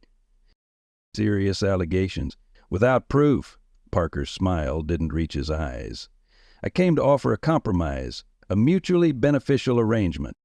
Luke said nothing, allowing Parker to continue while assessing potential threats. The man appeared to be alone, though Luke suspected his associates weren't far away. "The development proceeds as planned," Parker proposed, with a memorial dedicated to both the Whitmore and Jackson families. "Full acknowledgement of your family's historical significance to the area, Ms. Whitmore, plus generous compensation for both of you to ease any lingering concern."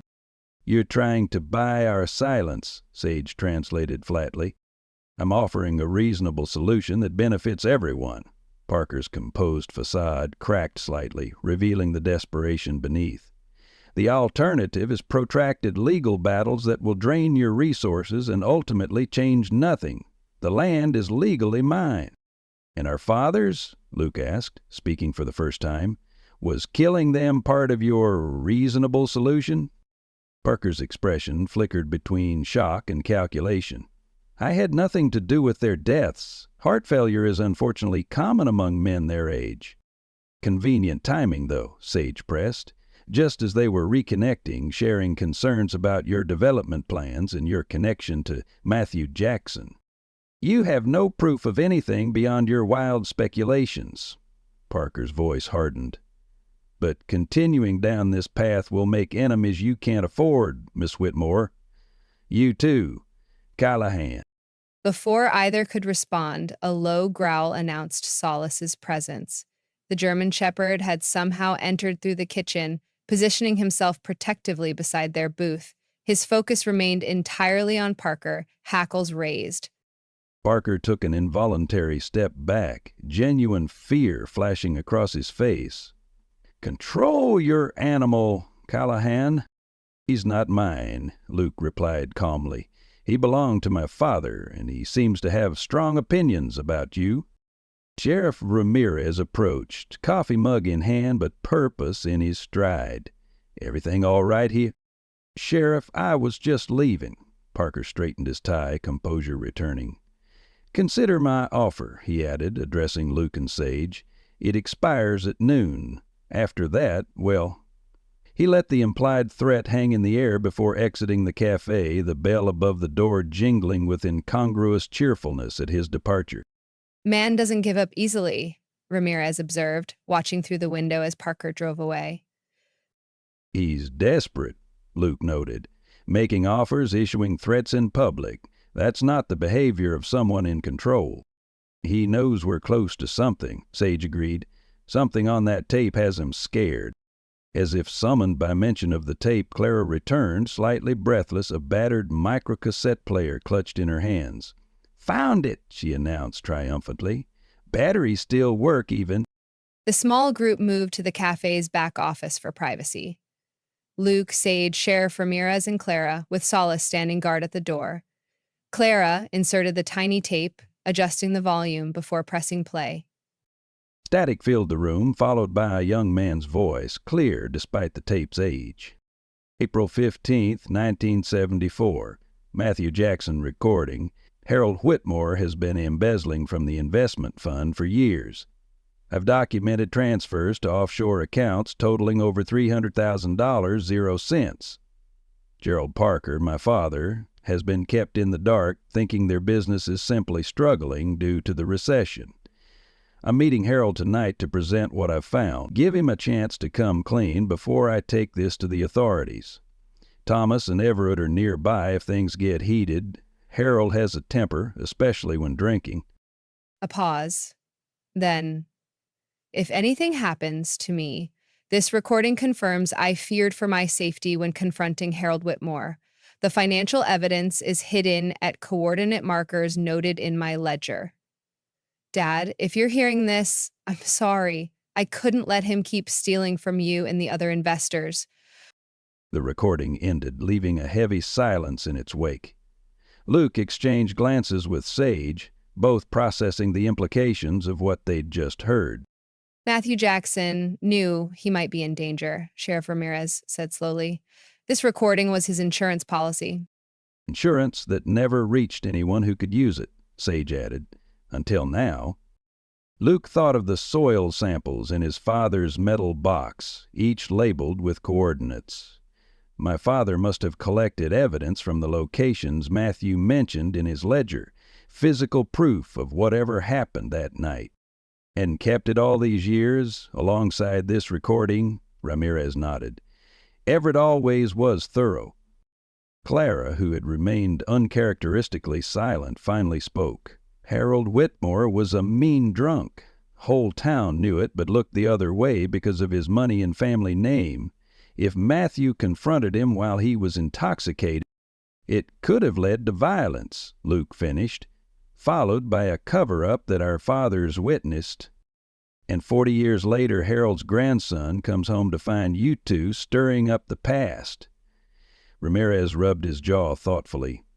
Problem is, this recording suggests Harold might have killed Matthew, but it doesn't connect Marshall Parker to your father's deaths. No, Sage agreed, determination hardening her features, but it proves motive.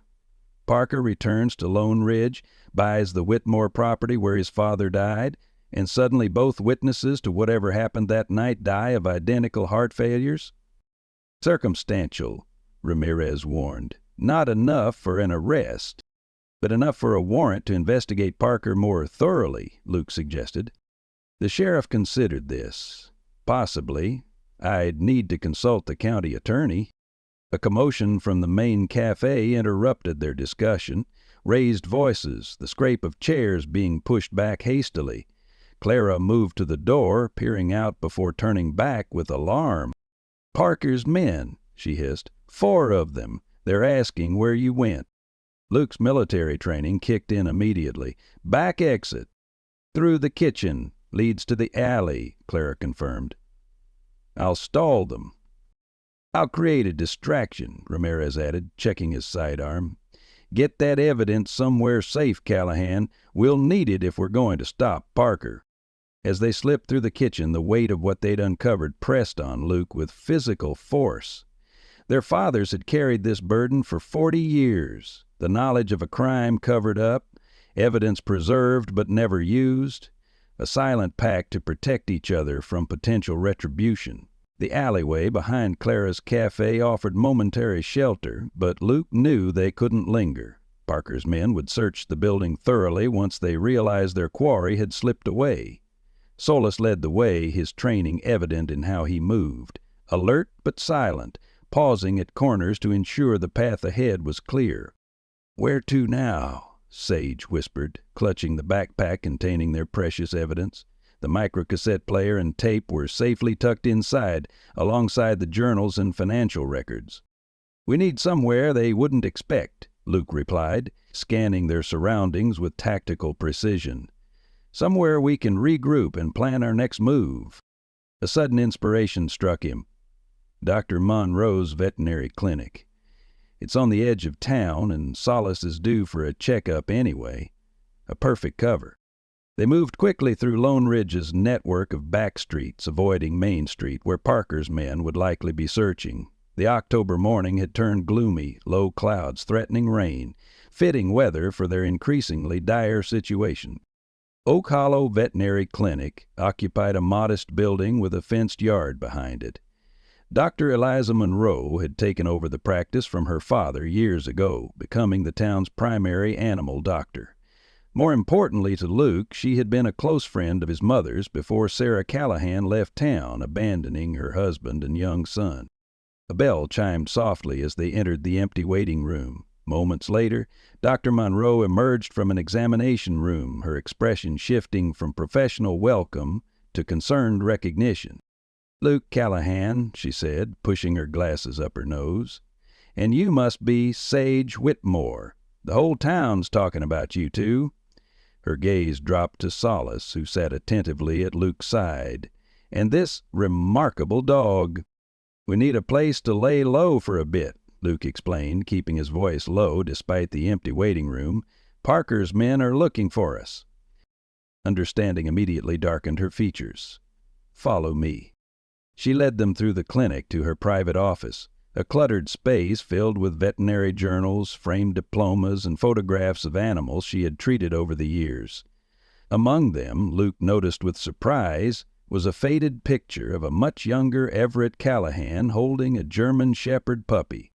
"That's my father," he said, moving closer to examine the photograph. "And that's Atlas, your father's prized dog." Dr. Monroe smiled sadly. "Everett was devastated when Atlas disappeared. Searched for months." "Atlas," Luke repeated, the name tugging at some distant memory. He glanced at Solis, who had positioned himself near the door, maintaining his vigil. "Gunderson mentioned my father had a German Shepherd, but I never knew its name." Your father trained that dog himself, Dr. Monroe continued, clearing papers from chairs so they could sit. Said Atlas was smarter than most people he knew. The dog understood commands in English and German, could track for miles, even learned to recognize specific objects and people from photographs. Sage leaned forward, interest piqued. When exactly did Atlas disappear? Dr. Monroe considered this. Must have been 8, maybe 9 years ago. Everett was convinced someone had taken him. The dog was too well trained to simply run away. And when did Salas show up at the ranch? Sage asked Luke, her mind clearly connecting dots. The day after I returned home, 3 months after my father died. Luke studied Salas more carefully now, noting the gray around the muzzle that suggested advanced age for a German Shepherd. You think? It's possible, Dr. Monroe interjected, following their line of thought. German Shepherds can live 12 to 14 years with good care. The timeline would fit. But why would Atlas disappear for years, then return precisely when Luke came home? Sage wondered. Dr. Monroe shrugged. Animals are more intuitive than we give them credit for, especially ones as intelligent as German Shepherds. A commotion from the waiting room interrupted their speculation. The doctor moved to her office door, opening it a crack to peer out. When she turned back, her expression was grave. 2 men in the waiting room, she whispered, asking Martha at reception if she's seen you. Luke cursed under his breath. They must have checked every business in town. There's a back door through the kennel area, Dr. Monroe offered, but you'll need to move quickly. Salas was already on his feet, sensing the change in tension. Luke gathered their backpack while Sage thanked the veterinarian. Before you go, Dr. Monroe said, opening a drawer in her desk, Everett left this with me years ago, said if anything happened to him I should give it to you when the time was right. She handed Luke a sealed envelope, his name written in his father's distinctive handwriting. I think that time is now. Luke stared at the envelope, emotions warring within him, confusion, hope, anger, that his father had prepared for his own death without ever sharing his concerns directly. There was no time to read it now, however. He tucked the envelope securely into his jacket pocket. Thank you, he said simply. Dr. Monroe nodded. The back path leads to the old railroad tracks. Follow them east and you'll reach the county road without being seen from town. As they slipped through the kennel area, the dogs inside the runs watched with curious eyes, but remained surprisingly quiet, as if sensing the need for stealth. Salas led the way once more, pausing at the rear exit to ensure no one waited outside. Rain had begun to fall, a gentle but persistent drizzle that would help mask their trail. The abandoned railroad tracks stretched before them, overgrown with weeds but still offering a clear path away from town. They had gone perhaps half a mile when Luke finally slowed their pace, reasonably confident they weren't being followed. We need to read what's in that envelope, Sage suggested, huddling under a lone pine tree that offered minimal shelter from the increasing rainfall. Luke nodded, carefully extracting the now damp envelope from his pocket. His fingers trembled slightly as he broke the seal, whether from cold or emotion he couldn't say. Inside was a single sheet of paper and a small key. Luke, the letter began in his father's bold script, if you're reading this, then I'm gone and the trouble I feared has found you. I'm sorry for the secrets I kept. Sorry I couldn't find the words to explain while I was alive. Some burdens are too heavy to share, even with those we love most. Luke paused, his throat tightening. Sage moved closer, offering silent support as he continued reading. What happened to Matthew Jackson has haunted Thomas and me for 40 years. We were young, scared of Harold Whitmore's influence, and we made a choice to stay silent about what we witnessed. Harold pushed Matthew from the ravine edge during their argument. Murder, not an accident. We collected evidence afterward, but never came forward, fearing Harold's connections would protect him while destroying us. The key enclosed opens a safe deposit box at First Montana Bank in Lone Ridge, box 413. Inside is everything: soil samples from where Matthew's blood spilled before his body was moved, photographs we took secretly during the investigation, the original coroner's report showing defensive wounds that were omitted from the final version, enough to prove what really happened, even after all these years. When Marshall Parker returned to town last year, buying up land and planning his resort on the exact spot where his father died, Thomas and I knew it wasn't coincidence. We started comparing notes, worried Parker had somehow learned the truth and was planning something. Then Thomas started feeling sick with symptoms that didn't make sense. If you're with Sage Whitmore now, protect her. Parker will target both of you to bury the truth once and for all. Trust Atlas. I trained him for this possibility, taught him to find you and lead you to the cabin if needed. He's more than a dog. He's the insurance I pray you'll never need. I wasn't the father you deserved, Luke. War changed me in ways I couldn't explain, left me unable to show the love I felt. But know this: I've always been proud of the man you became. Braver and better than I ever was. The letter was signed simply, Dad. Luke stared at the paper, raindrops mingling with tears he hadn't realized were falling. The father he'd thought emotionally unavailable, perhaps even indifferent, had been carrying an impossible burden all along, had been proud of him, had prepared meticulously to protect him from beyond the grave. He trained Atlas Solis to find me, Luke said finally, his voice rough with emotion, to lead me to you if something happened to him. Sage was wiping her own tears. Our fathers knew Parker might come after them. They created this elaborate safeguard, evidence hidden in a bank, a dog trained to connect their children if they were gone. Solis moved closer, pressing against Luke's leg as if offering comfort. Looking at the aging German shepherd now, Luke saw him with new eyes. Not just a stray that had appeared by coincidence, but his father's most loyal companion, fulfilling one final mission. First Montana Bank, Sage said, focusing on their immediate needs. We need to get to that safe deposit box before Parker realizes what we've found. Luke carefully refolded the letter, tucking it and the key into his pocket. The bank's on the opposite side of town. We'll need to circle around, avoid Main Street entirely. They continued along the railroad tracks until reaching the county road, then cut through fields and woodland to approach Lone Ridge from the west. The rain had intensified, soaking through their clothing, but providing welcome cover as they moved stealthily toward their destination. First Montana Bank stood on a corner lot, its brick facade and columns offering a veneer of small-town stability. Through the large windows, Luke could see several customers inside, along with uniformed staff. No sign of Parker or his men. "How do we do this?" Sage asked, both of them dripping wet and looking far from presentable. "We can't exactly waltz in looking like this without drawing attention." Luke considered their options. "You go in alone. You're less recognizable to Parker's men than I am. Say you got caught in the rain while jogging. Ask to use the bathroom to dry off, then request access to the safe deposit box. I'll wait with Solis and keep watch. Will they let me access it? The key is in your father's name." "Small-town banks work differently," Luke assured her. "Mention Everett Callahan was your godfather, left you access in his will. Most of the tellers knew my father. They'll want to help."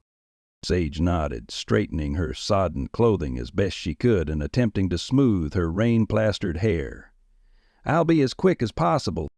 "Be careful," Luke cautioned. "If anything seems wrong, abort and walk out. We'll find another way." She squeezed his hand briefly before crossing the street and entering the bank. Luke positioned himself in the doorway of a closed antique shop across the street, partially hidden while maintaining a clear view of the bank entrance. Solis sat beside him, equally vigilant despite his wet fur. Minutes crawled by with excruciating slowness. Luke watched Sage speak to a teller, gesture apologetically at her appearance, then disappear toward the restrooms. 10 minutes later, she re-emerged, looking marginally drier, and was escorted to the bank's safe deposit area by an older woman who appeared to be the manager. Luke's tension mounted with each passing minute. 20 minutes. 30. His military training helped him maintain outward calm, but inside, alarm bells were ringing. It shouldn't take this long. Finally, Sage appeared at the bank entrance, walking casually until she was outside, then quickening her pace to rejoin Luke. Her expression was triumphant despite her bedraggled appearance. "Got it," she whispered, indicating her purse. "Everything your father mentioned and more." The manager remembered Everett fondly, didn't question my story at all. Relief washed over Luke. "Let's get somewhere safe to examine it properly." "Where? We can't go back to the ranch or into town." Luke considered their limited options. "The church at the edge of town. Father Matthews knows me from before I enlisted. He'll give us sanctuary without asking too many questions." St. Margaret's Church sat on a quiet side street, its modest steeple barely visible above the surrounding pine trees. The stone building had stood for over a century, weathering Montana winters and changing times with equal resilience. Father Matthews, a man in his 60s with kind eyes and a professor's demeanor, welcomed them without hesitation despite their disheveled state. "Luke Callahan," he greeted warmly. "It's been years. Your father's funeral was the last time, I believe." "We need a quiet place for a few hours, Father," Luke explained. "It's important." The priest nodded, requiring no further explanation. "The meeting room behind the sanctuary is empty today. Take all the time you need." He smiled at Solace, who sat politely at Luke's side. "Your companion is welcome too, though he's the first dog I've had in these halls." "He's special," Luke replied simply. Father Matthews showed them to a comfortable room with a large table, offering towels and the use of the church's ancient radiators to dry their wet clothing. Once alone, Sage emptied the contents of her purse onto the table, a sealed evidence bag containing soil samples, a manila envelope of photographs, and several official-looking documents protected in plastic sleeves. "Your father was meticulous," she remarked, spreading out the items. "He documented everything like a professional investigator." The photographs told a grim story. Images of the ravine where Matthew Jackson had died, close-ups of disturbed earth and drag marks, and most damning, a boot print preserved in mud that matched a distinctive pattern worn by Harold Whitmore in other photos.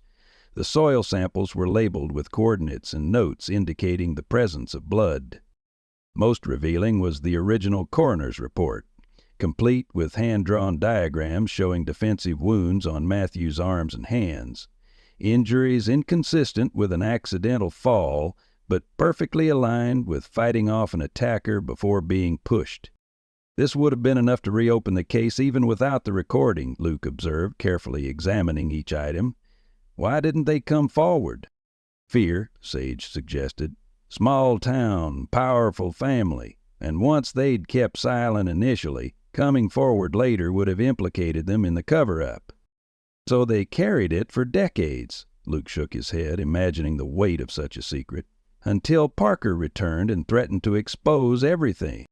And instead of facing justice for his father's death, Parker decided to eliminate the witnesses and build his resort," Sage added bitterly, "erasing the past completely." Solace, who had been sleeping near the radiator, suddenly lifted his head, ears perked forward.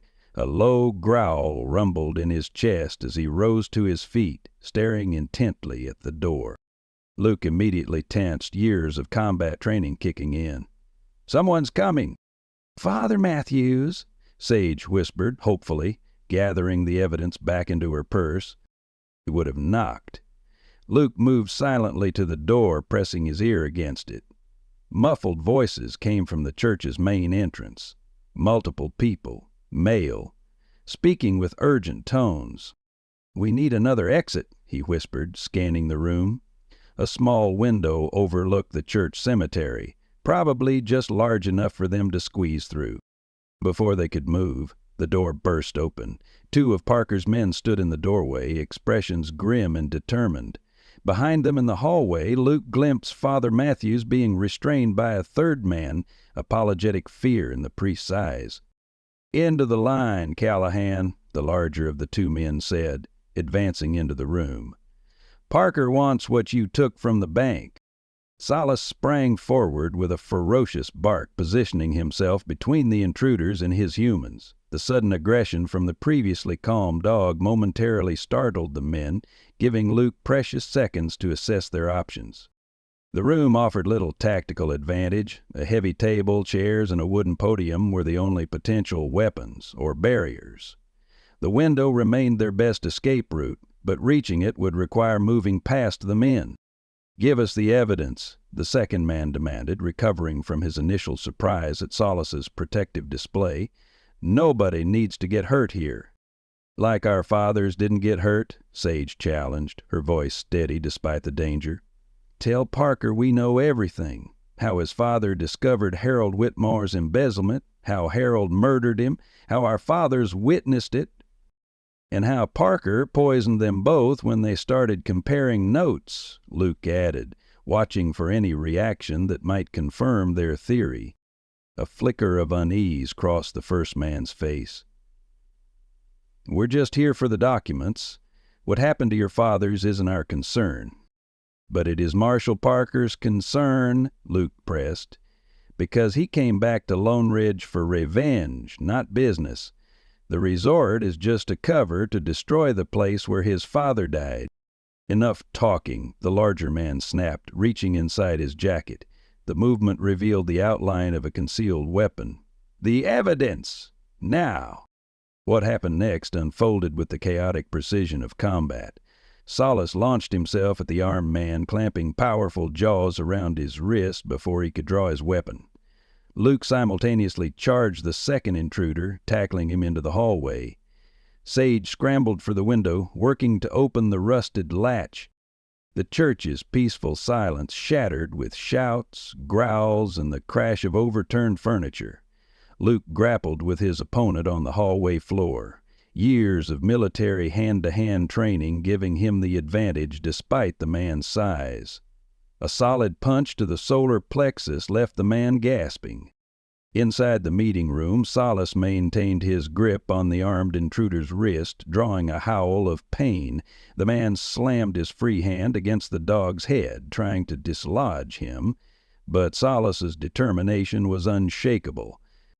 "Luke," Sage called, having finally wrenched the window open, "we need to go." Luke delivered one final strike to ensure his opponent stayed down, then turned back toward the meeting room. The scene inside stopped him cold. The man Salas had attacked had managed to draw his weapon with his free hand and now had it pointed at the dog. "Call him off or I shoot," the man demanded, blood streaming from his savaged wrist. Time seemed to slow as Luke assessed the impossible situation. Salas wouldn't release his grip unless commanded. Everett had trained him too well for that. But the moment he did, they'd lose their only advantage. A sudden commotion from the church's front entrance drew everyone's attention. Sheriff Ramirez's authoritative voice calling out, "Police! Drop your weapons!" The momentary distraction was all Salas needed. The German shepherd released the man's wrist only to lunge for the gun hand instead, his powerful jaws clamping down with precision born of specialized training. The weapon clattered to the floor as the man screamed in pain. "Luke, now!" Sage urged from the window, already halfway through it. He scooped up the dropped gun, backing toward the window while maintaining coverage on both downed men. "Salas, come!"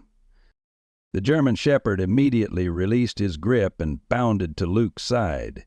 With practiced efficiency, Luke helped him through the window, followed by his own hasty exit just as Ramirez and two deputies reached the meeting room doorway. "This way!" Sage called, already running toward the cemetery's rear gate. Salas raced ahead, leading them through the headstones toward the forest edge beyond. They ran until their lungs burned, Salas guiding them along game trails and natural clearings, always moving away from town. Eventually, they reached a small stream where Luke finally called a halt, all three of them desperately needing to catch their breath. "How did they find us?" Sage gasped, collapsing onto a fallen log.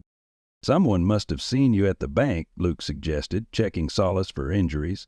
The dog appeared unharmed despite the fierce confrontation, though dried blood from his opponent matted his muzzle fur. "Or they were watching all possible locations." Ramirez arrived just in time, Sage noted, the adrenaline spike beginning to fade from her system. "How did he know where we were?" Luke shook his head, equally puzzled. Maybe Father Matthews managed to call him, or Clara told him where we might have gone. Solace suddenly perked up, ears swiveling toward the forest behind them. Luke tensed, raising the confiscated weapon, but relaxed when the dog's tail began to wag, a friendly recognition rather than an alert. Moments later, Sheriff Ramirez emerged from the trees, alone and slightly winded from the trek. "Figured you'd head this way," he said, approaching cautiously with hands visible. "Your dog's tracking abilities are impressive." "How did you know we were at the church?" Luke asked, lowering the gun but maintaining his guard. "Clara said you were looking for somewhere safe. Church seemed logical." Ramirez stopped a respectful distance away. "I've got Parker in custody." Sage stood abruptly. "On what charges?" "Attempted murder. We have 2 witnesses who'll testify he ordered the shots fired at you near the cabin, breaking and entering at the Callahan Ranch, arson for the cabin fire." The sheriff's expression was grim but satisfied. "His men are talking to save themselves, confirming he ordered everything." "What about our fathers?" Luke pressed. Ramirez sighed. "That's more complicated. We're getting warrants for exhumations, toxicology tests. It'll take time to prove, if it can be proven at all. We have evidence connecting Parker to the original crime, Matthew Jackson's murder," Sage said, indicating her purse. "Recordings, photographs, the original coroner's report showing it wasn't an accident." "Which gives Parker motive for silencing your fathers." Ramirez nodded. "It's all circumstantial regarding their deaths, but enough to keep him locked up while we investigate further." Luke studied the sheriff carefully. "You knew more than you let on all along, didn't you?" A shadow crossed Ramirez's weathered features. "Your father and I served together before I joined the department. He never gave details, but he made me promise to watch out for you if anything happened to him. Said there were old ghosts that might come back someday. And when they did, you kept your promise," Luke concluded, a new respect forming for the lawman. "Best I could." Ramirez gestured toward town. "It's safe to come back now. Parker's men are in custody, too." As they walked slowly back toward Lone Ridge, Solace trotting ahead as their unofficial scout, Luke found himself processing the whirlwind of revelations. His father, the emotionally distant, often stern Everett Callahan, had meticulously arranged protection for his son, preserving evidence and even training his beloved dog to find Luke when needed. The man Luke had believed didn't care enough to connect had, in his own way, never stopped watching over him. "Your father loved you," Sage said softly, as if reading his thoughts. "He just didn't know how to show it while he was alive." "Like Thomas with you," Luke replied. "They both carried burdens they thought would protect us. And in the end, they found a way to help us uncover the truth, even after they were gone." Sage's hand found his, fingers intertwining naturally, through each other. 6 months passed, winter giving way to spring across the Montana landscape. The Callahan Ranch gradually transformed under Luke and Sage's combined efforts. Broken fences mended, the barn roof repaired, and new life breathed into spaces long neglected. Each improvement felt symbolic, physical manifestations of their own healing processes. Marshall Parker awaited trial from the county jail, his carefully constructed empire crumbling as investigators uncovered financial irregularities throughout his development company. The exhumations of Thomas Whitmore and Everett Callahan had confirmed what Luke and Sage already believed. Trace amounts of a sophisticated poison were found in both men's systems, administered gradually over weeks to mimic natural heart failure. Additional charges of first-degree murder were added to Parker's growing list of crimes. The site where the Whitmore cabin had stood remained scarred by fire, but spring's persistent green growth had begun to reclaim the edges of the clearing. Luke and Sage visited occasionally, sometimes sitting in contemplative silence, other times sharing stories of their fathers. They'd pieced together from journals and town memories. "We should rebuild it," Sage suggested one crisp April morning as they stood among the cabin's charred remains. "Not exactly as it was, but something new. A place that honors the past without being consumed by it." Luke considered the idea, watching Solace explore the perimeter of the clearing with his typical methodical attention. The German shepherd had become their constant companion, his age showing in the increased gray around his muzzle, but his spirit undimmed. "A memorial of sorts," Luke agreed, "but also a place for the future." Their relationship had evolved gradually, neither rushing what both recognized as something worth nurturing carefully. They'd begun as reluctant allies thrown together by circumstance and shared trauma. Now they were partners in every sense, working side by side at the ranch, supporting each other through nightmares and dark moments, and building something neither had dared hope for after their respective losses. The town of Lone Ridge had embraced them as heroes of a sort, though Luke was uncomfortable with such recognition. Clara's Cafe featured a framed newspaper article about the 40-year mystery solved, and Mr. Gunderson proudly told anyone who would listen how he'd known something wasn't right about that Parker fellow from day one. Sheriff Ramirez had become a regular visitor to the ranch, initially checking on their safety, but eventually coming for the simple pleasure of company and Sage's improving cooking skills. During one such visit, he had brought a proposition from the town council. "They want to establish a historical preservation trust," he explained over coffee at the kitchen table, "using the seized assets from Parker's company to maintain sites significant to Lone Ridge's history. They're asking if you'd both consider serving on the board." "Us?" Luke had questioned, surprised by the request. "You've got a unique perspective on the importance of preserving history," Ramirez replied. "Plus, the Whitmore and Callahan names still carry weight around here." Sage had accepted immediately, her journalist's instincts drawn to the idea of preserving authentic stories. Luke had been more hesitant but eventually agreed, recognizing the healing potential of channeling their experience into something constructive. Today, as they walked from the cabin site back toward Luke's truck, Sage paused to examine early wildflowers pushing through the soil. "Life finds a way," she murmured, a phrase she'd repeated often during their darkest moments. Luke watched her, still sometimes struck by how seamlessly she had integrated into his life, how natural her presence felt in spaces once defined by loneliness.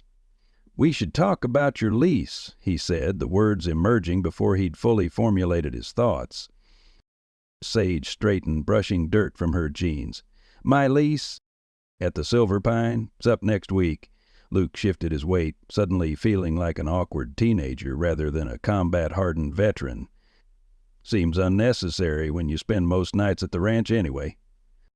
A slow smile spread across her face. "Luke Callahan, are you asking me to move in with you?" "I'm saying it makes practical sense," he replied, attempting to maintain some facade of casualness, though his racing heart betrayed him. "The ranch is big enough for both of us. Plus, Solace would miss you." At the sound of his name, the German shepherd looked up expectantly, tail wagging in what Luke could have sworn was approval. "Ah, for Solace's sake, then," Sage teased, closing the distance between them. "How could I possibly refuse?" The kiss they shared was gentle but filled with promise, of a home rebuilt, of nightmares gradually replaced by dreams, of a future neither had imagined possible before a remarkable dog led them to each other. The following week brought the first meeting of the Lone Ridge Historical Preservation Trust. The gathered board members, a mix of longtime residents and younger voices, listened attentively as Sage outlined her vision for documenting the town's complex history, beginning with the proper recognition of the Whitmore-Jackson tragedy. "We can't change the past," she concluded, her professional demeanor belying the personal stake she had in the project. "But we can ensure it's remembered honestly, learn from it, and build something better." Dr. Monroe, who had also joined the trust, suggested creating educational materials about the town's evolution. The good and the difficult parts, as she put it. Mr. Gunderson proposed restoring some of the original ranch structures as living museums. Luke, more comfortable with action than words, offered the practical skills he'd developed both in military service and in rehabilitating the Callahan property. "I can help assess which structures are salvageable and coordinate volunteer restoration efforts," he said, surprising himself with his willingness to engage with the community he'd once felt so disconnected from. After the meeting, they drove home along roads lined with spring greenery, Solace riding in the truck bed with his usual dignified posture. Home, the word had taken on new meaning for both of them, no longer just a physical place, but the sense of belonging they'd created together. At the ranch, Luke found himself drawn to his father's study, a room he'd once avoided but now visited regularly. Among Everett's belongings, he continued to discover small insights into the man he'd never fully understood in life. Military commendations tucked away rather than displayed, books on child psychology with careful annotations, photographs of Luke's achievements preserved with quiet pride. "Your father was planning to reach out," Sage said from the doorway, observing him examining an old photo album. "His last journal entries mentioned wanting to bridge the gap before it was too late." "I wish he had," Luke admitted, the regret still occasionally sharp despite the healing months had brought. "I wish we'd had the chance to really talk man to man. In some ways you still did." Sage entered the room, sitting beside him on the small sofa. "Through his preparations, his journal, Solace, he found a way to speak to you." Luke nodded, acknowledging the truth in her words. His father had communicated in the only ways he knew how, through action, preparation, protection, not unlike how Luke himself had operated for much of his life. Solace entered the study, his nails clicking softly on the hardwood floor. The dog had developed an uncanny knack for appearing whenever conversations turned emotional, offering his steady presence as comfort. He settled at their feet with a contented sigh. "The vet says he's doing well for his age," Luke commented, reaching down to scratch behind the shepherd's ears. "But she mentioned we should start preparing ourselves. Large breeds don't typically live much beyond 12 to 14 years. "And he's at least 12 now," Sage acknowledged quietly. They'd both become deeply attached to the remarkable dog who had brought them together. Luke's last living connection to his father, and in many ways the guardian of both their healing processes. "I've been thinking about something," Luke said after a comfortable silence. "The memorial at the cabin site. What if we made it more than just a historical marker? What if it became something functional, something that helps others?" Sage looked at him with interest. "What did you have in mind?" "A sanctuary of sorts. For veterans, maybe, or anyone who needs space to heal." The idea had been forming gradually in Luke's mind, inspired by his own journey from isolation to connection. Somewhere quiet where people can work with their hands, be in nature, find purpose while they process whatever they're carrying. "Therapy dogs," Sage added, immediately grasping his vision. "German shepherds, trained like Solace, to provide companionship and support. We could call it Whitmore Callahan Haven," Luke suggested. "Honor both our fathers while creating something new from the ashes of the past." Sage's eyes brightened with emotion and approval. "It's perfect! A place where loss becomes healing, where broken things are made whole again." Through the study window, the Montana sunset painted the sky in brilliant oranges and purples, casting long shadows across the rejuvenated ranch. Solace lifted his head, perhaps sensing the shift in energy, his wise eyes moving between the two humans who had become his family. "We should talk to Ramirez about using some of the trust funds to get started," Luke continued, the idea gaining momentum as he spoke. "Dr. Monroe could help with the therapy dog program, and Clara would probably organize half the town to volunteer with construction. And I could document the whole process," Sage added. "The story of how a 40-year-old tragedy ultimately created something beautiful for the community." As night fell across the Callahan Ranch, they continued refining the vision, their conversation flowing effortlessly between practical considerations and deeper reflections. Outside, stars emerged in the vast Montana sky, the same stars that had witnessed decades of secrets and suffering, now shining down on possibility and redemption. Spring turned to summer, and construction began at the Whitmore cabin site. The town had embraced the sanctuary concept with enthusiasm, volunteers appearing weekends to clear debris, prepare foundations, and raise the frame of a new structure designed to honor the original cabin's rustic charm while incorporating modern elements of accessibility and comfort. Luke found unexpected healing in the physical labor, working alongside men and women from town who had known his father, sharing stories and gradually redefining his place in the community.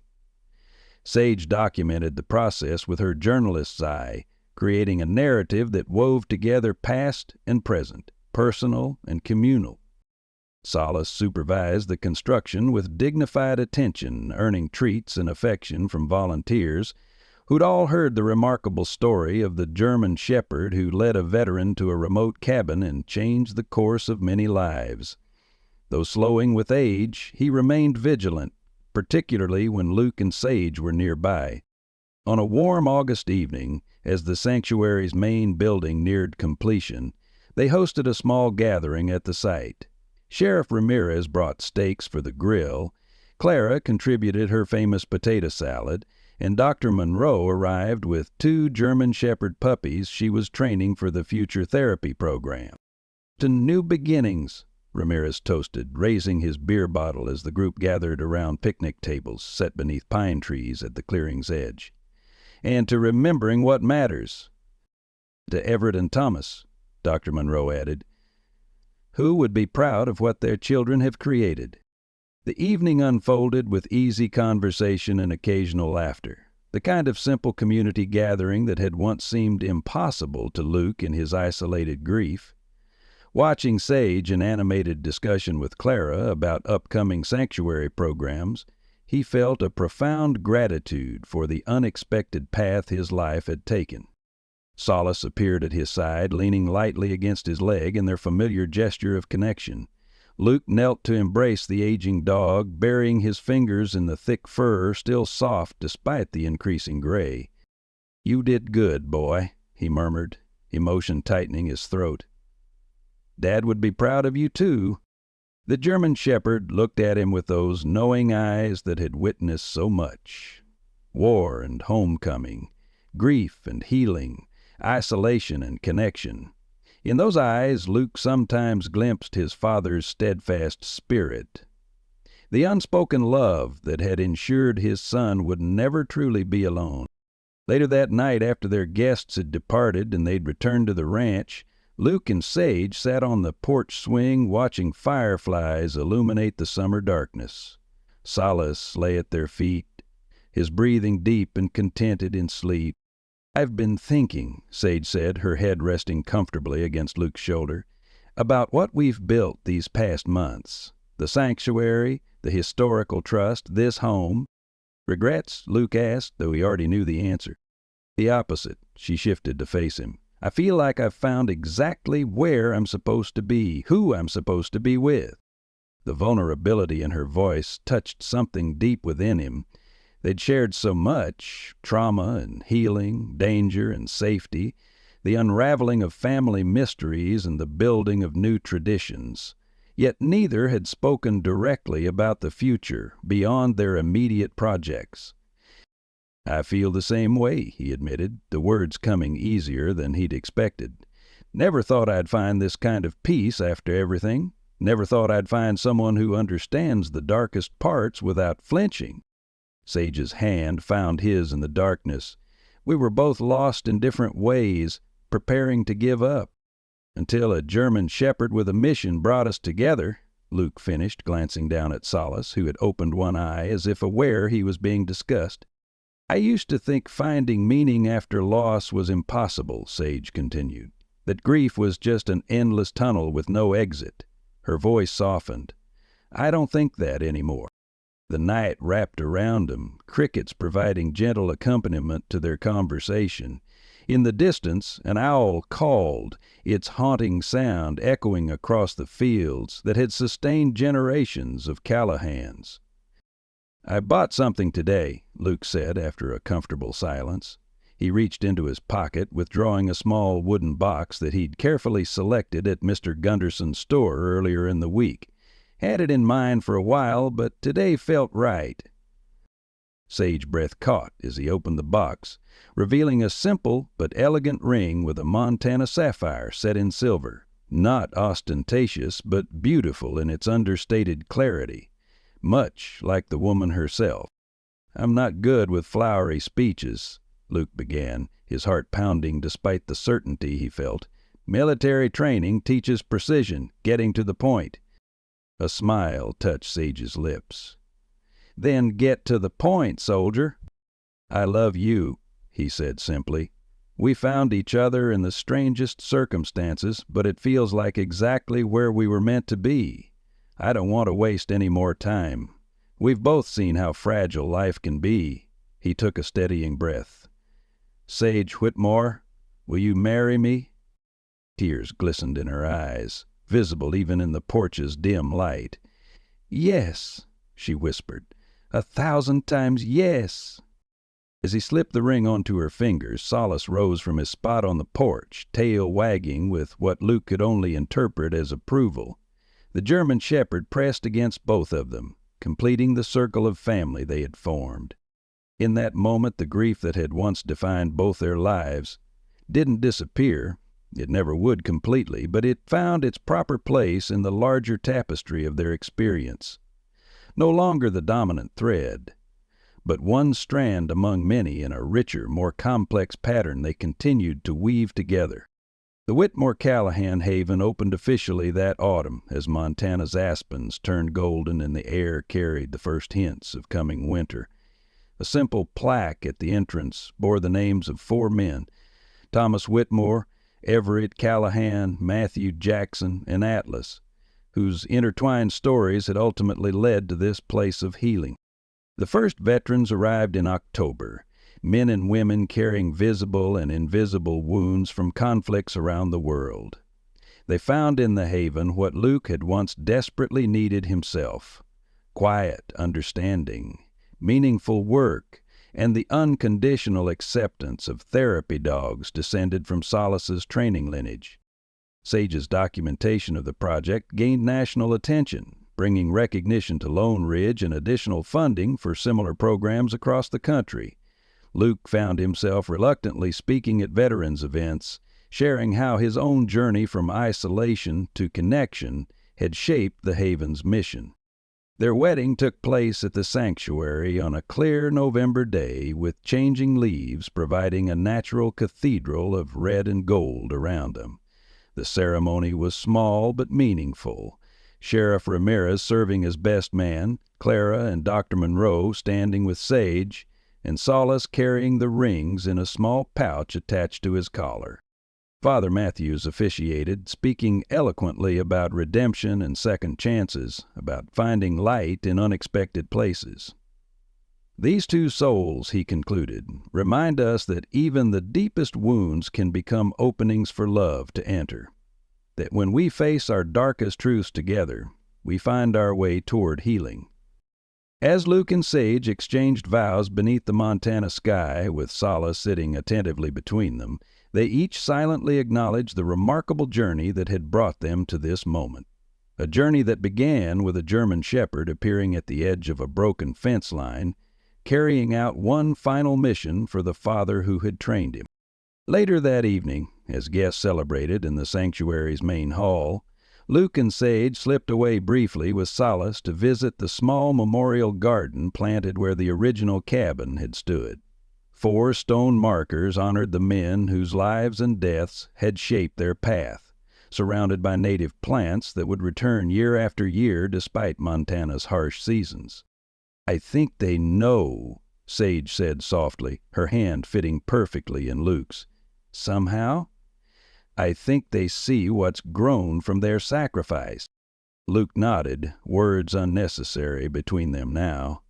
Solace pressed against their legs, his presence a living connection to all that had come before. The grief and secrets, but also the love and protection that had transcended death itself. As they walked back toward the lights and music of their wedding celebration, Luke reflected on the strange, winding path that had led him home in every sense of the word. From battlefields to a broken ranch, from isolation to community, from a chance encounter with a German shepherd to a love he had never dared imagine possible. I hope you enjoyed today's story. Subscribe to the channel so you don't miss more stories like this. Leave a like and comment below what you thought of the story. See you in the next video.